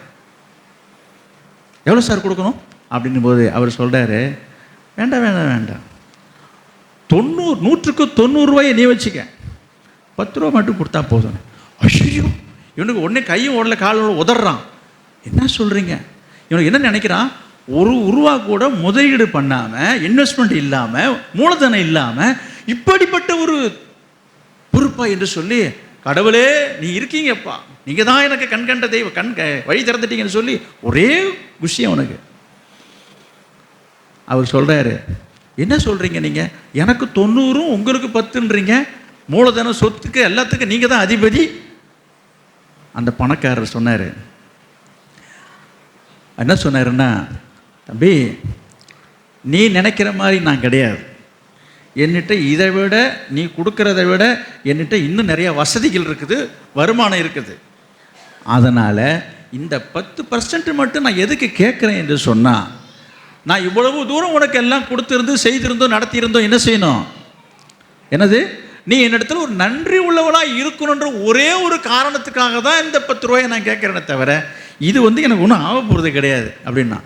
உடனே கையெடுத்து கும்பிட்டு என்ன சொன்னாவன், ஐயா உங்களை நான் காலத்துக்கு மறக்க மாட்டேன், உங்கள் காலடியிலே கிடப்பேன், நீங்கள் தான் எனக்கு தெய்வம், நான் உங்களுக்கு நன்றியாக இருப்பேன் அப்படின்னு சொல்லிட்டு போயிட்டாங்க. போனால் அவர் சொன்ன பிரகாரம் அந்த தொழில், அந்த விவசாயத்தில் போய் எல்லாத்தையும் கவனிக்க ஆரம்பித்தான். நிறைய வியாபாரங்கள் நடந்தது. 1000 இருந்தது லட்சங்களாகிடுச்சு, லட்சங்களாக இருந்தது கோடியாக பெருகிடுச்சு. இப்போ பெரிய பணக்காரன் ஆகிட்டான். கேட்குறீங்களா? யார்? இந்த பிச்சைக்காரன் பெரிய பணக்காரன். என்ன பணக்காரன்? புதிய பணக்காரன். இந்த பழைய பணக்காரர் என்ன ஆச்சுன்னா, என்னடா இந்த ஆள் ரொம்ப நாள் இந்த பக்கமே வரலேன்னுட்டு அந்த 10 பங்கு வாங்கணும்ல, 100ல் 90 அவனுக்கு போக 10 பங்கு அவன் கொடுக்கவே இல்லை. சரி கேட்டு வாங்கிறதுக்காக போனார். போய் என்னப்பா நம்ம பேசின உடன்படிக்கை என்ன, அது ஒப்பந்தம் என்ன, இந்த ஒப்பந்தப்படி எனக்கு இந்த 10 பங்கு நீ எனக்கு தரணும் தானே அப்படின்னு கேட்க போனதுக்கு அவன் என்ன தெரியுமா பேசினான்? என்ன பேசினான் தெரியுமா? இந்த நிர்வாகம் முழுசு நான் பார்த்துக்கிட்டு இருக்கிறேன், என்னுடைய உழைப்பில் தான் நான் சம்பாதிச்சேன், என்னுடைய உழைப்பில் தான் இவ்வளவு வந்திருக்குது, எதுக்குயா நான் உனக்கு கொடுக்கணும், உனக்கு எதுக்கு நான் தரணும் அப்படின்னு சட்டம் பேசுகிறான். என்னது சட்டம், ரூல்ஸ் பேசுகிறான். எப்படி இருக்கும்? இப்படித்தான் இன்றைக்கு நிறைய ஜனங்களும் விசுவாசிகளும் சட்டம் பேசிகிட்டு இருக்கிறாங்க. நான் போய் சம்பாதிச்சிட்டு இருக்கேன், இதில் என்ன அவருக்கு நான் கொடுத்துப்பேன், நான் கொடுத்து தான் அவருக்கு உழவு கொதிக்குதா என்ன? இல்லை. எதுக்கு கொடுக்கணும்? நிறைய பேருடைய கேள்வி, எதுக்கு கொடுக்கணும், ஏன் காணிக்கை கொடுக்கணும், எதுக்கு தசமபாகம் எதுக்கு கொடுக்கணும், நான் சம்பாதிச்சிட்டு எதுக்கு நான் இல்லை போய் சம்பாதிச்சிருக்கிறேன். இப்போ நான் சொன்ன வசனம் புரியுதா உங்களுக்கு? அவர் கொடுத்தது, அவரால் உண்டானது, அப்போ அவருக்கு எதுக்குங்க இதை வாங்கி அவர் என்னங்க பண்ணுறாரு? நான் இப்போ சொன்ன சம்பவம் புரியுதா உங்களுக்கு? இந்த உலகத்தில் உள்ள அத்தனையும், பூமியும் அதன் நிறைவும் கர்த்தருடையது என்று எழுதியிருக்கிறது. அவர் தான் உங்களை படைத்தவர். இதில் உள்ளதை அத்தனையும் படைத்தது அவர். உனக்கு சம்பாதிப்பதற்கு, வருமானத்துக்கு, வசதி எல்லாத்தையும் ஏற்படுத்தி உனக்கு ஆடு மாடு செல்வம் கொல்வம் எல்லாத்தையும் கொடுக்கறது எல்லாமே அவர் கொடுத்துருக்கிறாரு. அவர் கொடுத்ததில்ல, கொடுத்து என்ன செய்கிறாரு? 100ல் 90 பங்கு நீ எடுத்துக்க, 10% கொடுக்கன்னா அதை இறுக்கி முடிஞ்சு அதை கணக்கு பார்த்து இதையுமா கொடுக்கணும், இதில் கொடுமா இருக்க, இது கொடுக்கலன்னா என்ன ஆகிடப்போ, நீ கொடுக்காம போ. யோசிச்சு பாருங்கள்.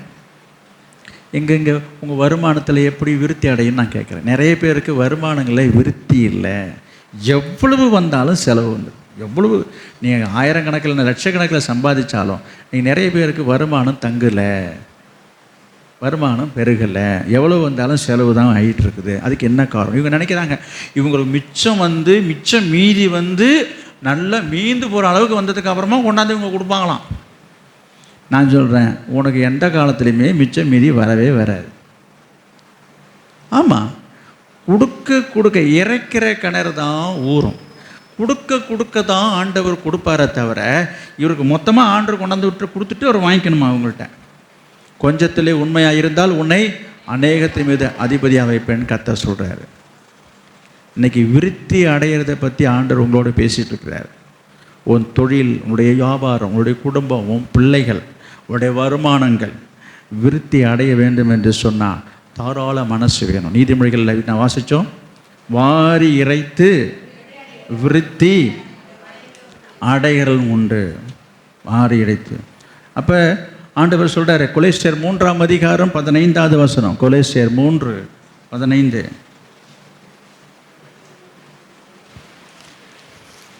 தேவ சமாதானம் உங்கள் இருதயங்களில் ஆழக்கடவது, இதற்கென்றே நீங்கள் ஒரே சரீரமாக அழைக்கப்பட்டீர்கள், நன்றி அறிதல் உள்ளவர்களுமாயிருங்கள். நன்றி அறிதல் உள்ளவர்களாக நாம் இருக்கணும். எனவே இந்த கொடுக்கறது என்பது ஆண்டவருக்கு நீங்கள் போடுற பிச்சை இல்லை. நான் அது முதல்ல பிடிச்சிங்க. இப்போ பிச்சை போடுற மாதிரி சில பேர் நினச்சிட்டு இருக்கிறாங்க. இங்கே காணிக்கை கொடுக்குறதா இருக்கட்டும், காணிக்கை போடுறதா இருக்கட்டும், இந்த காணிக்கையோ இதையோ நம்பி ஆண்டவர் என்றைக்கும் கிடையாது.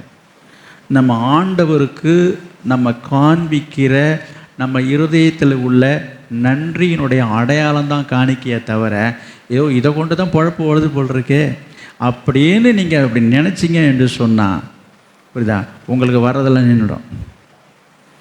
தவறு கிடையவே கிடையாது. நம்ம ஆண்டவருக்கு நம்முடைய நன்றியை காட்டுறோம். இப்போ காணிக்கை என்பதோ தசமபாகம் என்பதோ என்றதுன்னா இதெல்லாம் பொழப்புக்கு அடுத்த விஷயம் கிடையாது. நிறைய பேர் இப்படி நினைக்கிறாங்க, இதை பிழைப்பா. நோ, ஆண்டவரை கனப்படுறோம். ஆண்டவரை, அதனால தான் ஆண்டவருக்கு கோபம் வந்து மல்கியால் எழுதுறாரு, என்னை நீங்கள் வஞ்சிக்கிறீங்க, எதில், காணிக்கையிலையும் தசமபாகலையும் தான் என்னை வஞ்சிக்கிறீங்கன்றாரு. அப்போ ஆண்டவருக்கு கோபம் வருது பாருங்கள். எனவே காணிக்கையும் தசமபாகமும் கர்த்தருக்கு உரியது. அது அப்போ கர்த்தருக்கு உரியது இங்கே கொடுக்காமல் இருக்கும்போது கர்த்தருக்கு கோபம் வருது. அந்த கோபம் வருது அங்கே வசனத்தில் வெளிப்படுத்துகிறாரு. அதையும் தாண்டி முழுங்கிட்டு நம்ம என்ன பண்ணிட்டு இருக்கிறோம்? என்னமோ இதை கொண்டு தான் அவருக்கு நோ எதற்கு அவர் கேட்குறாரு? இப்போ நம்ம சம்பவம் சொன்ன ஒரு பணக்காரரை பற்றி எதுக்கு கேட்டார்? இதை வாங்கி அவர் குழப்பம் எடுத்து போகிறாரு. எதுக்கு சொன்னார்? உனக்கு அந்த நன்றி உணர்வு இருக்குதா? இவ்வளோ தூரம் உனக்கு வசதியை கொடுத்து, வேலையை கொடுத்து, உத்தியோகத்தை கொடுத்து, வருமானத்தை கொடுத்து, குடும்பத்தை கொடுத்து, எல்லாம் கொடுத்துருக்கிறேன்னு, எனக்கு நீ என்ன நன்றியாக இருக்கிறன்றதான் ஆண்டவர் கேட்குறார். அந்த நன்றியினுடைய அடையாளம் தான் கர்த்தருக்கு செலுத்துகிற காணிக்கை. நன்றியினுடைய அடையாளம் தான் யாக்கோபாக இருக்கட்டும், ஆபிரகாமாக இருக்கட்டும், தாவீதா இருக்கட்டும், அவங்க என்ன செய்தார்கள்? எல்லாவற்றிலையும் தசமபாகம் செலுத்தினார் என்று இருக்குது. அப்போ கர்த்தருக்கு கொடுக்குற விஷயங்களில் ஒரு தாராள மனசு இருக்குதா? நிறைய பேருக்கு செலவு தான் தசமபாகம் எடுத்து வச்சுருப்பாங்க, திடீர்னு ஒரு செலவு வந்தோடனே செலவாகிடுச்சுட்டு அதை என்கிட்ட சொல்லிகிட்டு இருப்பாங்க. இதை என்கிட்டையும் வந்து நான் அதுக்கு எந்த ஒரு மறு உத்தரவும் சொல்கிறதே கிடையாது. எனக்குன்னு நினச்சிட்டு இருக்கிறாங்க அவங்க. நான் எதுவுமே சொல்லாமல் மௌனமாக இருந்துருவேன். அதுக்கு என்ன பதில் சொல்கிறது? ஆனால் இப்போ சொல்கிறேன், அது தவறு. அது கர்த்தருடையது, கர்த்தருக்கு உரியது. அதை முதல்ல எடுக்கவே கூடாது. கர்த்தருக்குன்னு எடுத்து வச்சதை போய் முதல்ல எடுக்கக்கூடாது. கேட்பாங்க வந்து, நான் எடுத்துட்டாங்க, நான் செஞ்சுட்டாங்க, என்ன இப்போ என்ன செய்ய சொல்கிறீங்க? இப்போ அது தவறு. நான் சொல்கிறது எத்தனை பேர் அது புரிஞ்சுப்பாங்கன்னு தெரியாதனால தான் நான் சொல்கிற தனிப்பட்ட முறையில் நான் ஆலோசனை கொடுக்க மாட்டேன். நிறைய பேர் கேட்பாங்க, இதாங்க செய்யலாமான்னு. கிடையாது. ஏன்னா தவறாக புரிஞ்சுக்கிறாங்க சில பேர். இவருக்கு வர்றது என்னோடதுன்னு. அதனால தான் நான் இந்த விஷயத்தை பற்றி பேசுகிறதே கிடையாது. எனக்கு கிடைக்கணும், எனக்கு வரணுன்றதுக்காக நோக்கம் கிடையாது. இங்கே கொடுத்தாலும் கொடுக்காட்டினாலும் என்னை அழைத்தவர் உண்மை உள்ளவர், என்னை அழைத்தவர் கர்த்தர், அவர் நடத்துவார். எனக்கு இன்னும் மிதப்பில் நான் கடந்துட்டு இருக்கணும் இல்லை. எனக்கு எதுவுமே இல்லைனாலும் நான் கர்த்தருக்கு ஊழியம் செய்யணும். கர்த்தருக்கு ஊழியம் செய்ய தான் வந்திருக்கிறேன் தவிர சம்பாதிக்கிறதுக்காக நான் வரல.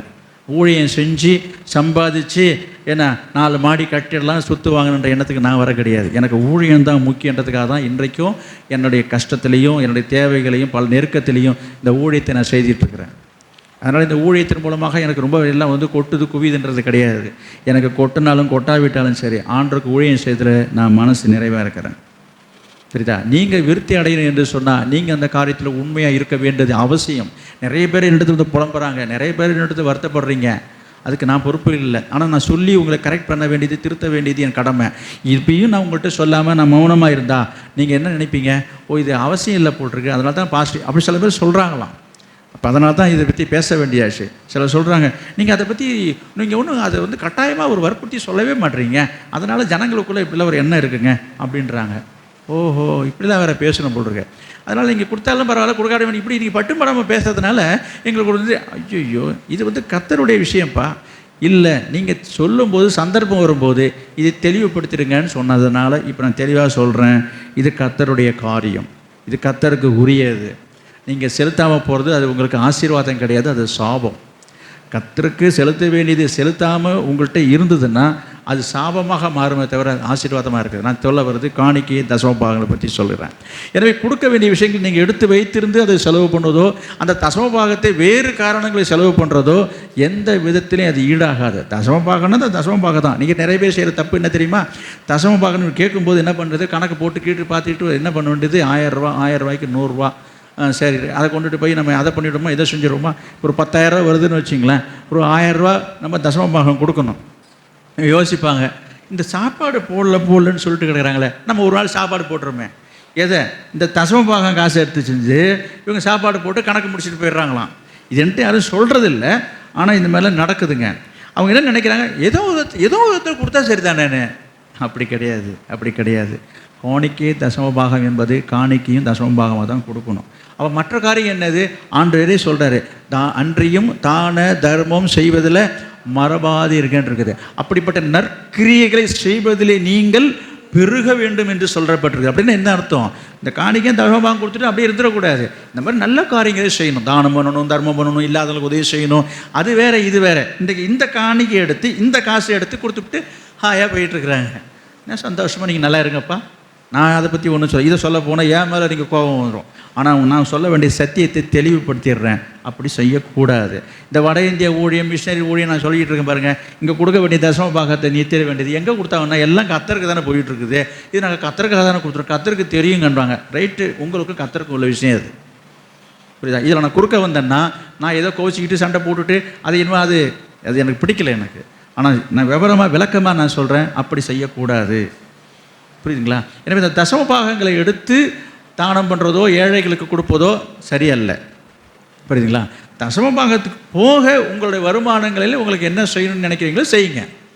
அப்படி செய்யக்கூடாது. ஏனென்றால் திரும்பியும் சொல்கிறேன், அது யாருக்கு உரியது? தசமபாகங்கள் கர்த்தருக்கு உரியதுன்னு இருக்கு.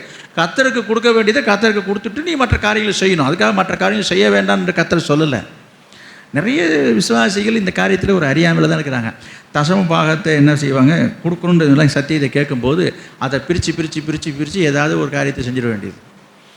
இல்லை ஒரு ஃபேனை வாங்கி போடுறது, லைட்டாக வாங்கி போடுறது. ஏங்க எப்படி கொடுத்தா என்னங்கன்னுவாங்க. அப்படி செய்யக்கூடாது. எனக்கு தெரியும் இவங்க என்ன செய்கிறாங்கன்ட்டு எனக்கு புரியாமல் இல்லை. அதை நான் விமர்சிக்க விரும்பாதனால தான் நான் எல்லாத்தையும் என் மனசில் வச்சுட்டு போயிட்டே இருக்கிறேன். தசமபாகத்தை தசமபாகமாக தான் கொடுக்கணும். இது போக சபைக்கு நீங்கள் என்ன வேணாலும் செய்யணும், செய்ய கடமைப்பட்டிருக்கீங்க. அப்படி தாராளமாக கொடுக்கும்போது தான் நீங்கள் விருத்தி அடைவீங்கன்றது நீங்கள் மனசில் வச்சுங்க. ஐயோ எங்கே நீங்கள் கொடுத்து பாருங்கய்யா, கொடுக்க தான் கர்த்தர் கொடு. இறைக்கிற கிணறு தான் அந்த எண்ணெய் வரணும். வாரி இறைத்துன்னு இருக்குது பாருங்க. அப்போ வாரி இறைத்துன்னா இறைக்கிறது இல்லைங்க, இறைக்கிற கிணறு தான். ஐயோ தண்ணி கொஞ்சமாக இருக்குன்ட்டுனாக்கா நீ இறைச்சி பார்த்துட்டு தான் தண்ணி அடுத்தது ஊறும். அந்த சிந்தை யாருக்கும் வரமாட்டது. இவ்வளோ தானே இருக்குது, இதானே இருக்குது, இதை கொடுத்துட்டு நான் என்ன பண்ணுறது. சாரி பார்த்து விதவை அப்படி தான் நின்னான். இவ்வளோ ஒரே ஒரு அடை சொல்கிறது தான் மாவு இருக்குது, இதை கொடுத்து நான் எங்கே போடுறது. எலியா சொன்னார், அதெல்லாம் கவலைப்படாத, முதல்ல சின்னதாக கொண்டு வானார். நடந்தது என்ன, சாகிற வரைக்கும் அவங்களுடைய பானையில் என்ன செய்யலை, மாவு குறையவே இல்லை. இதுதாங்க கர்த்தர் செய்கிற காரியம். நிறைய பேருக்கு அந்த ரகசியம் தெரியல, இந்த சத்தியம் புரியல. கொடுக்குற விஷயங்களை பிசாசு ஏதோ உங்கள் இருதயத்தை கடினப்படுத்தி வச்சுருக்கான். கர்த்தர் தான் உங்களுக்கு அந்த கிருபையை தரணும், கர்த்தர் தான் அந்த கிருபையை தரணும். எனவே கொடுக்குற விஷயங்களை பாருங்கள். சாப்பாடு விஷயத்துக்கு வரேன். இப்போ நான் கடைசியாக வாரம் இங்கே சாப்பாடு போடணும்னு நம்ம சொல்லிகிட்டு இருக்கிறோம். அதில் கூட நிறைய பேருக்கு ரொம்ப கஷ்டங்க. இத்தனை வருஷமாக கிட்டத்தட்ட 10 வருஷமாக ஞாயிற்றுக்கிழமை இங்கே சாப்பாடு நடந்துருக்கேன். ஒரே ஒரு தடவை கூட சாப்பாடு போடாத ஆள்லாம் இருக்கிறாங்க. ஒரு தடவை கூட. நான் உங்களை வருத்தப்படுத்த சொல்லலை, யோசிச்சு பாருங்கள். நீங்கள் நினைக்கலாம், ஐயோ நான் என்னை பற்றி உங்களுக்கு தெரியாதா, உங்களை பற்றி எனக்கு நல்லாவே தெரியுமே, நானே உங்களுக்கு பஸ்ஸுக்கு காசு கொடுத்து அனுப்புகிறேன், எனக்கு நல்லாவே தெரியும், நான் உங்களை தப்பாக சொல்லலை, நான் முன்ன வச்சுக்கிட்டோம் நான் அப்படி சொல்லலை. அப்போ என்ன அப்படி சொல்ல வரீங்க நீங்கள்? இயேசு செய்ததை சொல்கிறாங்க. அப்புறம் என்ன சொல்கிறேன்னா, இந்த விஷயங்களில் பாருங்கள், எத்தனையோ முறைகள் இந்த சாப்பாடு விஷயத்தை பற்றி எனக்கு கொஞ்சம் சிரமமாக, அதாவது சங்கடமாக தான் எனக்கு தெரிகிறது. ஒரு சம்பவத்தை சொல்லிட்டு நான் முடிக்கிறேன். மத்தேயு எழுதின சுவிசேஷம் 15ஆம் அதிகாரம் 32வது வசனத்தை பார்த்தீங்கன்னா, இயேசு ஒரு முறை என்ன செய்தார், ஜனங்களெல்லாம் கூடி வரும்படி செய்து அங்கே அவங்களோட உபதேசம் பண்ணிகிட்டு இருக்கிற 2-3 நாட்களாக அங்கேயே தங்கிட்டாங்க. இயேசுநாதருடைய மனசில் இருந்த எண்ணங்களை பாருங்கள். 32வது வசனத்தில் இருக்குது, இவர்கள் என்னிடத்திலே 3 நாள் தங்கியிருந்து சாப்பிட ஒன்றுமில்லாமல் இருக்கிறார்கள், இவர்கள் பட்டினியாய் அனுப்பிவிட எனக்கு மனதில்லை, வழியிலே சோர்ந்து போவார்கள் என்றான். கவனிங்க, இதை தான் நான் பிடிச்சிக்கிட்டேன். வாரம் ஞாயிற்றுக்கிழமை வரீங்க, 12 மணி 12:30 மணிக்கு தான் நான் முடிக்கிறேன். நீங்கள் வீட்டுக்கு போய் சாப்பிடலாம், சாப்பாடு இல்லாமல் கிடையாது உங்களுக்கு. நீங்கள் ஒன்றும் வசதி இல்லாதவங்க கிடையாது. வசதியான இதை விட நல்ல சாப்பாடு, கறி, மீன் கூட வீட்டில் இருக்கிறது வாய்ப்பு இருக்குது. ஏன்னா ஞாயிற்றுக்கிழமைன்றது தான் விசேஷமான நாள் வேறு, புரியுதுங்களா? அப்புறம் எதுக்குங்க இந்த சாப்பாடெல்லாம் போட்டுட்டு? இங்கே பாருங்கள் என்ன போட்டிருக்குது, இவர்களை பட்டினியாய் அனுப்பிவிட எனக்கு மனது இல்லை. அதே போல் உங்களை பசியும் பட்டினியாக அனுப்புறதுக்கு எனக்கு மனசு இல்லை. போகிறது ரொம்ப தூரம், வழியில் நீங்கள் என்ன செய்வீங்க, சோர்ந்து போவார்ன்ற. நல்லா கவனிக்கணும். இப்போ இப்படி சொன்னார்ல, இந்த இவ்வளோ சொல்கிறவர் இந்த இயேசு எல்லாருக்கும் சாப்பாடு போட வேண்டியதானே? இப்போ நான் சொல்லும்போது என்னை இப்படி நீங்கள் கேட்கல, மனசில் இருந்து என்ன வரும்? அப்படி சொல்கிறவர் இவர் போடுறது. நான் போடாமல் இல்லை, போட்டுட்ருக்கிறேன். கவனிங்க, இங்கே இயேசு என்ன செய்தாருன்றதை பாருங்கள். இவ்வளோ தூரம் பரிதாபப்படுறாரு அந்த இயேசு. எல்லாருக்கும் சாப்பாடு போட்டாரா? படிக்க மாட்டீங்களா? நானே படிச்சேன். அதற்கு அவருடைய சீஷர்கள், இவ்வளவு திரளான ஜனங்களுக்கு உண்டாகும்படி வேண்டிய அப்பங்கள் இந்த வனாந்தரத்தில் நமக்கு எப்படி அகப்படும் என்று சொன்னார்கள். ஐயோ, இவ்வளவு பேருக்கு நாங்கள் எங்கே போகிறது, என்ன செய்ய முடியும்? அதற்கு இயேசு, உங்களிடத்தில் எத்தனை அப்பங்கள் உண்டு என்று கேட்டார். அவர்கள் 7 அப்பங்களும் சில சிறு மீன்களும் உண்டு என்றார்கள். இது அப்படியே இருக்கட்டுங்க. 14ஆம் அதிகாரத்தில் வாங்க. இதே போல இன்னொரு சம்பவம் 16 படிங்க. 14 இயேசு அவர்களை நோக்கி, அவர்கள் போக வேண்டுவதில்லை, நீங்களே அவர்களுக்கு போஜனம் கொடுங்கள் என்றார். இங்க பாருங்க, இது என்னங்க, இது வம்பா போச்சு. இது இயேசு சீஷர்களை பார்த்து சொல்றாரு, இங்க பாரு, அவங்களால நான் எங்கேயும் அனுப்ப முடியாதுப்பா, சாப்பாடு கொடுக்காம நான் அனுப்ப முடியாது. யார் சாப்பாடு கொடுக்கணுமா? அங்கே பாருங்க, இயேசு அவர்களை நோக்கி, அவர்கள் போகக்கூடாது, எங்கே சாப்பிடாம போகக்கூடாது. அப்புறம் நீங்களே அவர்களுக்கு போஜனம் கொடுங்கள் என்றார். இது என்னங்க, எங்கே போகிறது இவங்க 2 பேரும் 12 பேரும்? நீங்களே என்றார். நான் என்ன சொல்ல வரேன், இயேசு கொடுத்தாரா? அங்கே தான் நான் வரேன். இயேசு கொடுக்கல. இயேசு கொடுக்க வேண்டியதானே, அவ்வளோ அக்கறை உள்ளவர் இயேசு ஆதரவு கொடுக்க வேண்டியதானே. இயேசு என்ன சொல்கிறாரு, இந்தப்பா நீங்கள் தான் அவங்களுக்கு சாப்பாடு கொடுக்கணும்னு 12 பேரை பார்த்து, சீஷரை பார்த்து சொல்கிறாரு. வந்த ஜனங்களுக்கெல்லாம் யாரும் கொடுக்கணுமா? நீங்கள் தான் கொடுக்கணுன்றாரு. எல்லாம் திக்கு முக்காடுறாங்க. அதுக்கப்புறம் நடந்த சம்பவம் உங்களுக்கு தெரியும். இவங்க என்ன பண்ணுறாங்க, எல்லாம் கையை உதறிட்டு பிசைஞ்சிட்டு, என்னடா நம்ம தரல, நம்மளை தான் சாப்பாடு கொடுக்கணும், ஐயோ எங்கே போகிறது, எது போகிறதுன்னு அதுமாரி அவங்க அலறிட்டு இருக்கும்போது இயேசு சொல்கிறாரு. அதில் ஒருத்தன் வந்து சொல்கிறான், என்னங்க எங்களை போய் கொடுக்குறான், ஒரு பையன் என்ன வச்சுருக்கிறான், 5 அப்பமும் 2 மீன் வச்சுருக்கிறானே,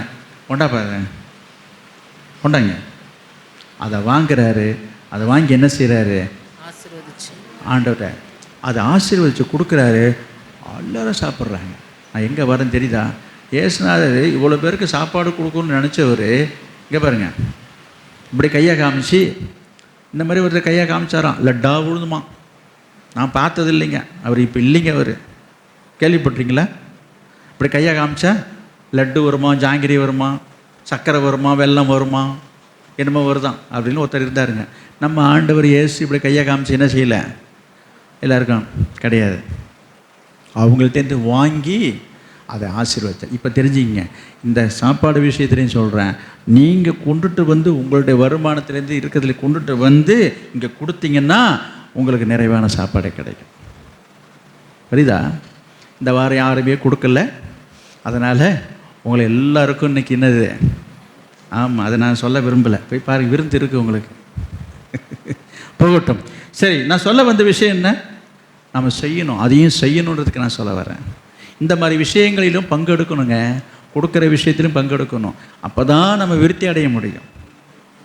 தானம் பண்ணுங்க, அன்றையும் தானம் தர்மம் செய்ய மறவாமல் இருங்கள் என்று ஆண்டவர் சொல்லியிருக்கிறார். அப்போ இதெல்லாம் உங்களுக்கு ஒரு தர்ம காரியமாக தெரியலையா? நிறைய பேருக்கு ரொம்ப கஷ்டமாக தெரியுது. இயேசு 5000 பேர் அவங்க கூட்டம் உட்காந்துருக்குதுங்க. இத்தனை பேருக்கு யார் சாப்பாடு கொடுக்க சொன்னார்? சீஷர்கள் தான். சரி, ஏதோ ஒரு அற்புதம் செய்து இது என்ன பண்ணிட்டார் ஆண்டவர்? இப்போ அவ்வளோ பேருக்கும் சாப்பாடை அவர் ஒரு அற்புதத்தின் மூலமாக கொண்டு வந்துட்டார். நான் என்ன சொல்ல வரேன், இந்த 5000 பேரையும் உட்கார வச்சு சாப்பாடு கொடுத்தது யார்? சீஷர்கள். இந்த சீஷர்கள் தான் 5000 பேருக்கும் எப்படி கொடுத்தாங்க? நம்ம சபையில் கொடுக்குற மாதிரி, இங்கே கீழே நடக்கிற மாதிரி. இங்கே பாருங்க, இங்கே கொடுக்குறாங்க. இங்கே வாரம் என்னது எல்லாம் போய் எப்படி ஈட்டிக்க வேண்டியது, எனக்கு போட உனக்கு போட எனக்கு போடுன்னுட்டு அந்த மாதிரிலாம் கொடுக்கல. அங்கே போட்டிருக்குது அழகாக வரிசையாக பந்தி உட்கார வச்சு கவனிங்க, உட்கார வச்சு எப்படி கொடுத்தாங்கன்னு போட்டிருக்கேன்.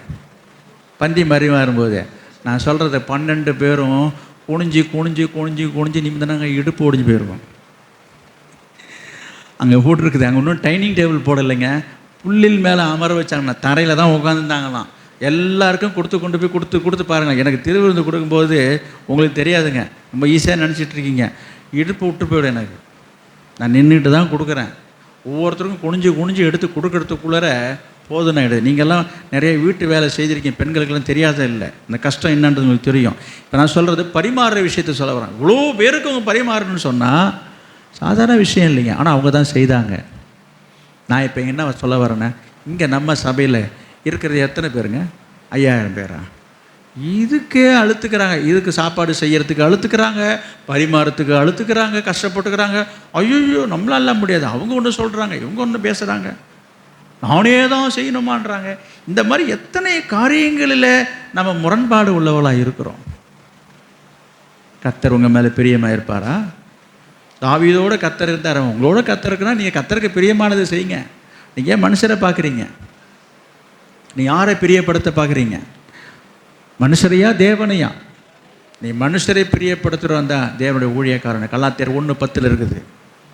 ஆண்டவரை பிரியப்படுத்துங்க. நான் சொல்கிறேன், தாவீது கர்த்தரை பிரியப்படுத்தினா, அதனால் கர்த்தர் தாவீது கூடவே இருந்தார். அதனால் தாவீது நாளுக்கு நாள் என்ன செய்தான்? அவன் விருத்தி அடைந்தான். கர்த்தருக்கு பிரியமாய் வாழ நீங்கள் தீர்மானம் செய்யுங்க.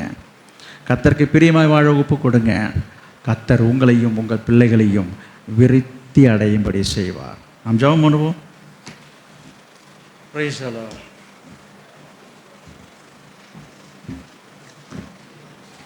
ஸ்தோத்திரம் ஆண்டவரே.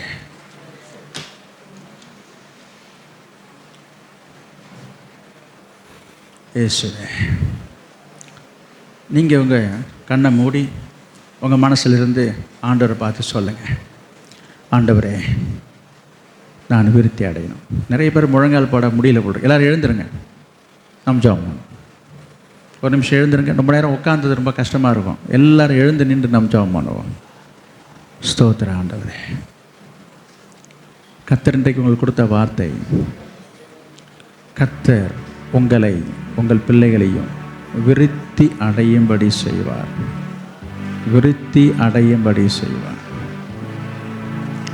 ஹல்லேலூயா. கர்த்தர் ஈசாக்கை விருத்தி அடையும்படி செய்தார், யாக்கோபை விருத்தி அடையும்படி செய்தார், தாவீதை விருத்தி அடையும்படி செய்தார். Price the lord. கர்த்தர் உங்களையும் உங்கள் பிள்ளைகளையும் குடும்பத்தையும் விருத்தி அடையும்படி செய்ய விரும்புகிறார். நீங்கள் செய்ய வேண்டியது என்ன? தாவீதை போல கர்த்தருக்கு பிரியமாய் நடந்துப்பார். கர்த்தர் உங்களோடு கூட இருப்பார். கர்த்தருடைய வார்த்தையை கேளுங்க, வசனத்தை கேளுங்க, உபதேசத்தை கேளுங்க, அதன்படி செய்ய வேண்டும் என்று ஒரு தீர்மானம் எடுத்துக்கொள்ளுங்க. அதில் சாவதானமாக இருங்க, அதில் ஒரு வாஞ்சியாக இருங்க. கர்த்தர் அப்பொழுது உங்களை விருத்தி அடையும்படி செய்வார். பிரைஸ் அல்லாஹ். கொடுக்குற விஷயங்களில் தாவீதை போல் கொடுக்குற விஷயங்களில் கர்த்தருக்கு உண்மையாக இருப்போம். கர்த்தர் உங்களை வருமானத்தை விருத்தி அடையும்படி செய்வார். ஹல்லேலூயா. எந்தெந்த காரியத்தில் நீங்கள் குறைவுபட்டிருக்கீங்க, எந்தெந்த காரியத்திலும் குடும்பத்தில் விருத்தி இல்லாமல் குறைவுபட்டிருக்கீங்க, கர்த்தரை கனம் பண்ணுங்க. கர்த்தருடைய நாள், ஓய்வு நாளை கனப்படுத்துங்க. இது ஓய்வு நாள், இது கர்த்தருக்கு கனப்படுத்தணும். அப்போ தான் ஆண்டவர் உங்களை விருத்தி அடையும்படி செய்வார். அநேகர் ஆராதனை நாட்களில் சொந்த வேலைக்கு போகிறது, உன் காரியம் விருத்தி அடையாது. ஞாயிற்றுக்கிழமையில் நீ வேலைக்கு போனீங்கன்னா விருத்தி அடைய முடியாது. ஞாயிற்றுக்கிழமையில் உன் சொந்த வேலையை நீ வைத்துக்கிட்டா அது விருத்தி அடைய முடியாது. கர்த்தர் அது நிச்சயமாக ஆசீர்வதிக்க மாட்டார். ஏனென்றால் அதில் அவருக்கு இஷ்டம் கிடையாது. அது மன மகிழ்ச்சினால, இது கர்த்தருடைய நாள். இது அவர் நாளை நீ அசட்டை பண்ணிட்டு போகிறதுனால ஆண்டவர் மேலே கோபமாக துக்கமாக தான் இருப்பார். அப்போ நீ செய்கிற காரியம் விருத்தி அடையாதுன்ற ஞாபகத்தில் வச்சுங்க. அது எப்பேற்பட்ட வேலையாக இருக்கட்டும், விருத்தி அடைய முடியாது. ஹல்லேலூயா. கர்த்தருடைய நாளில் ஆலயத்துக்கு வருகிற விஷயங்களை, ஆராதனைக்கு வரும்பொழுது 12 மணிக்கும் 12:30 மணிக்கும் வருதுன்னா உன் காரியம் விருத்தி அடையாது. கர்த்தரை கனம் பண்ணு. ஆராதனைக்கு 9:30 மணி என்று சொல்லியிருக்கும்போது அதுக்கு ஒரு முக்கியத்துவம் கொடுக்காம அலட்சியப்படுத்துறதை கர்த்தர் பார்க்குறார். ஆண்டவர் சொல்கிறார், என்னை அசட்டை பண்ணுகிறவர்கள் என்னை அனுப்பினரை அசட்டை பண்ணுறீங்க. கர்த்தரை அசட்டை பண்ணுறீங்க. நீங்கள் ஆலயத்துக்கு நேரத்துக்கு வர்றதில்லை, ஆராதனைக்கு வருவது இல்லை, சரியான நேரத்துக்கு வரதில்லை, தாமதமாக வருவதையே சிலர் வழக்கமாக வைத்திருக்கிறார்கள். ஒரு சிலர் இந்த 12 மணிக்கு வருவது தான் ஆராதனை என்று வைத்திருக்கிறாங்க. அவங்க என்னை அல்ல கர்த்தரை அசட்டை பண்ணுறாங்க. நீ விருத்தி அடைய முடியாது. கர்த்தர் உன்னை விருத்தி அடைய செய்ய மாட்டார். கர்த்தருக்கு நீ பிரியமாக இருக்க முடியாது. கர்த்தர் இதில் பிரியப்படுறது தேவன் அல்ல. கர்த்தரை நீ துக்கப்படுத்தி கொண்டிருக்கிறாய். ஹல்லேலூயா. கர்த்தர் தாவீதோடு கூட இருந்தார். தாவீதோடு கூட இருக்க காரணம், தாவீது கர்த்தருக்கு பிரியமானது செய்தான். Price the Lord. அவன் ஜெபம் பண்ணும்போது, ஆண்டவரே உமக்கு பிரியமானது செய்ய எனக்கு கற்றுத்தாரும் என்று சொல்லி அவன் ஜெபம் பண்ணுகிறான். ஹல்லேலூயா, ஹல்லேலூயா. ஓ ரிபாலதர ஷதலதுரா. ஹல்லேலூயா. ஸ்தோத்திரம் ஆண்டவரே. நீங்கள் சொல்லி ஜெபிக்கிறதுல தான் ஆண்டவர் இன்றைய ஆசீர்வாதம் இன்னைக்கு இருக்கிறது. Praise the lord. Hallelujah, hallelujah. இயேசுவே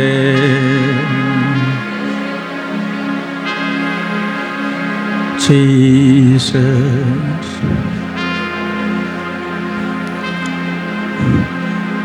உமக்கு பிரியமானதை செய்ய எனக்கு கற்று தாரும் தெய்வமே. உமக்கு பிரியமானதை செய்ய எனக்கு கற்று தாரும் தெய்வமே. நீரே என் தேவன், உம் நல்ல பரிசுத்த ஆவியானவர் செம்மையான வழியிலே நடத்த வேண்டுமே. செம்மையான வழியிலே நடத்த வேண்டுமே. மேக ஸ்தம்பமே, அக்கினி ஸ்தம்பமே, தேற்றும் தெய்வமே, துணையாளரே. மேக ஸ்தம்பமே, அக்கினி ஸ்தம்பமே, தேற்றும் தெய்வமே, துணையாளரே. உமது அன்பை அதிகாலையில் காண செய்யும் கருணை நேசரே. உமது அன்பை அதிகாலையில் காண செய்யும் கருணை நேசரே. உம்மையே நம்பி உள்ளே நீர் விரும்பும் நல்ல பாதைகளை தினந்தோறும் காட்ட வேண்டும் திவ்யநாதரே. தினந்தோறும் காட்ட வேண்டும் திவ்யநாதரே. அன்பின் சிகரமே, ஆருயிரே, அணைக்கும் தெய்வமே, ஆறுதலே. அன்பின் சிகரமே, ஆருயிரே, அணைக்கும் தெய்வமே, ஆறுதலே. உமக்கு பிரியமானதை செய்ய எனக்கு கற்று தாரும் தெய்வமே. உமக்கு பிரியமானதை செய்ய எனக்கு கற்று தாரும் தெய்வமே. எத்தனை பேர் இந்த வார்த்தையை கேட்டு, இந்த வசனத்தை கேட்டு அதன்படி நடக்க, அதன்படி வாழ நான் விரும்புகிறேன். அதற்கு இந்த வார்த்தைக்கு நான் என்னை ஒப்பு கொடுக்கிறேன். நான் இதற்கு செவி கொடுக்கிறேன். இதன்படி செய்ய நான் தீர்மானிக்கிறேன். ஆண்டவர் என்னையும் என் குடும்பத்தையும் என் பிள்ளைகளையும் விருத்தி அடைய செய்ய வேண்டும். என்னுடைய வேலையை, என்னுடைய தொழிலை, என்னுடைய வியாபாரத்தை ஆண்டவர் விருத்தி அடைய செய்ய வேண்டும் என்கிற விருப்பமுள்ளவர்கள் மட்டும் உங்கள் வலது கரத்தை ஆண்டவர் பார்க்கும்படியாக, நான் பார்ப்பதற்காக உங்கள் கையை உயர்த்த சொல்லலை. கர்த்தர் உங்கள் கையை பார்க்கும் பொழுது அவருடைய கை உங்களுடைய கரத்தை பிடிக்கும். நீங்கள் கையை உயர்த்தும் பொழுது அவனுடைய கரம் உங்களை தொடும். விருப்பம் உள்ளவங்க மட்டும்தான். உங்களுக்கு விருப்பம் இருந்தால் கையை உயர்த்துங்க. நான் இருக்கிறது போதும், நான் இப்படியே எழுந்துட்டு போகிறேன், எனக்கு ஒரு விருத்தியும் வேண்டாம் என்று சொன்னால் உங்கள் ரெண்டு கையை நல்லா இறுக்கமாக கட்டியாக மூடிக்கிங்க. நீ உங்களுக்கு விருத்தி அடையணும்னு சொன்னால் முதல்ல கீழ்ப்படிங்க, ஒப்பு கொடுங்க, இந்த வார்த்தையின்படி நடக்க தீர்மானிங்க. உங்கள் வலது கரத்தை கர்த்தருக்கு நேராக உயர்த்துங்க. Praise the Lord Jesus. Hallelujah. Hallelujah. Oh, ribaladara shadara diradara balabara. Hallelujah. பரிசுத்தமுள்ள எங்கள் நல்ல பிதாவே, நாங்கள் உம்மை ஸ்தோத்திரிக்கிறோம். இன்றைக்கும் இப்பொழுதும் உம்முடைய வார்த்தையை, உம்முடைய வசனத்தை கேட்டு ஆண்டவரே அதற்கு ஒப்பு கொடுத்து கீழ்ப்படிந்து வாழ வேண்டும் என்று விரும்பி தீர்மானம் செய்து தங்களுடைய வலது கரத்தை உமக்கு நேராக உயர்த்தி ஒப்பு கொடுத்துருக்கிற உங்களுடைய பிள்ளைகளை கண்ணோக்கி பாரும். அவருடைய கைகளை ஆண்டவரே நீர் தொடுங்கப்பா. அவருடைய வலது கரத்தை நீங்கள் தொடுங்க, அல்லது வலது கரத்தை நீங்கள் பிடிங்க, அவளை ஆசீர்வதிங்க. ஆண்டவரே உமக்கு ஸ்தோத்திரம். ஈசாக்கை போல, யாக்கோபை போல, தாவீதை போல அவர்களை விருத்தி அடைய செய்யுங்கப்பா. அவர்களை விருத்தி அடையும்படி செய்யுங்கப்பா. விருத்தி அடையும்படி செய்யுங்க. விருத்தி அடையும்படி அவருடைய குடும்பங்களை விருத்தி அடையட்டும், அவர் பிள்ளைகள் விருத்தி அடையட்டும். அவங்களுடைய தொழில், வியாபாரம், படிப்பு எல்லாவற்றிலையும் உங்களுடைய பிள்ளைகள் விருத்தி அடையும்படி செய்யுங்கப்பா.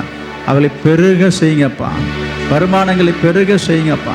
உமக்காக தாராள மனசோடு கொடுக்க முடியாத இருதயத்தை தாங்கப்பா.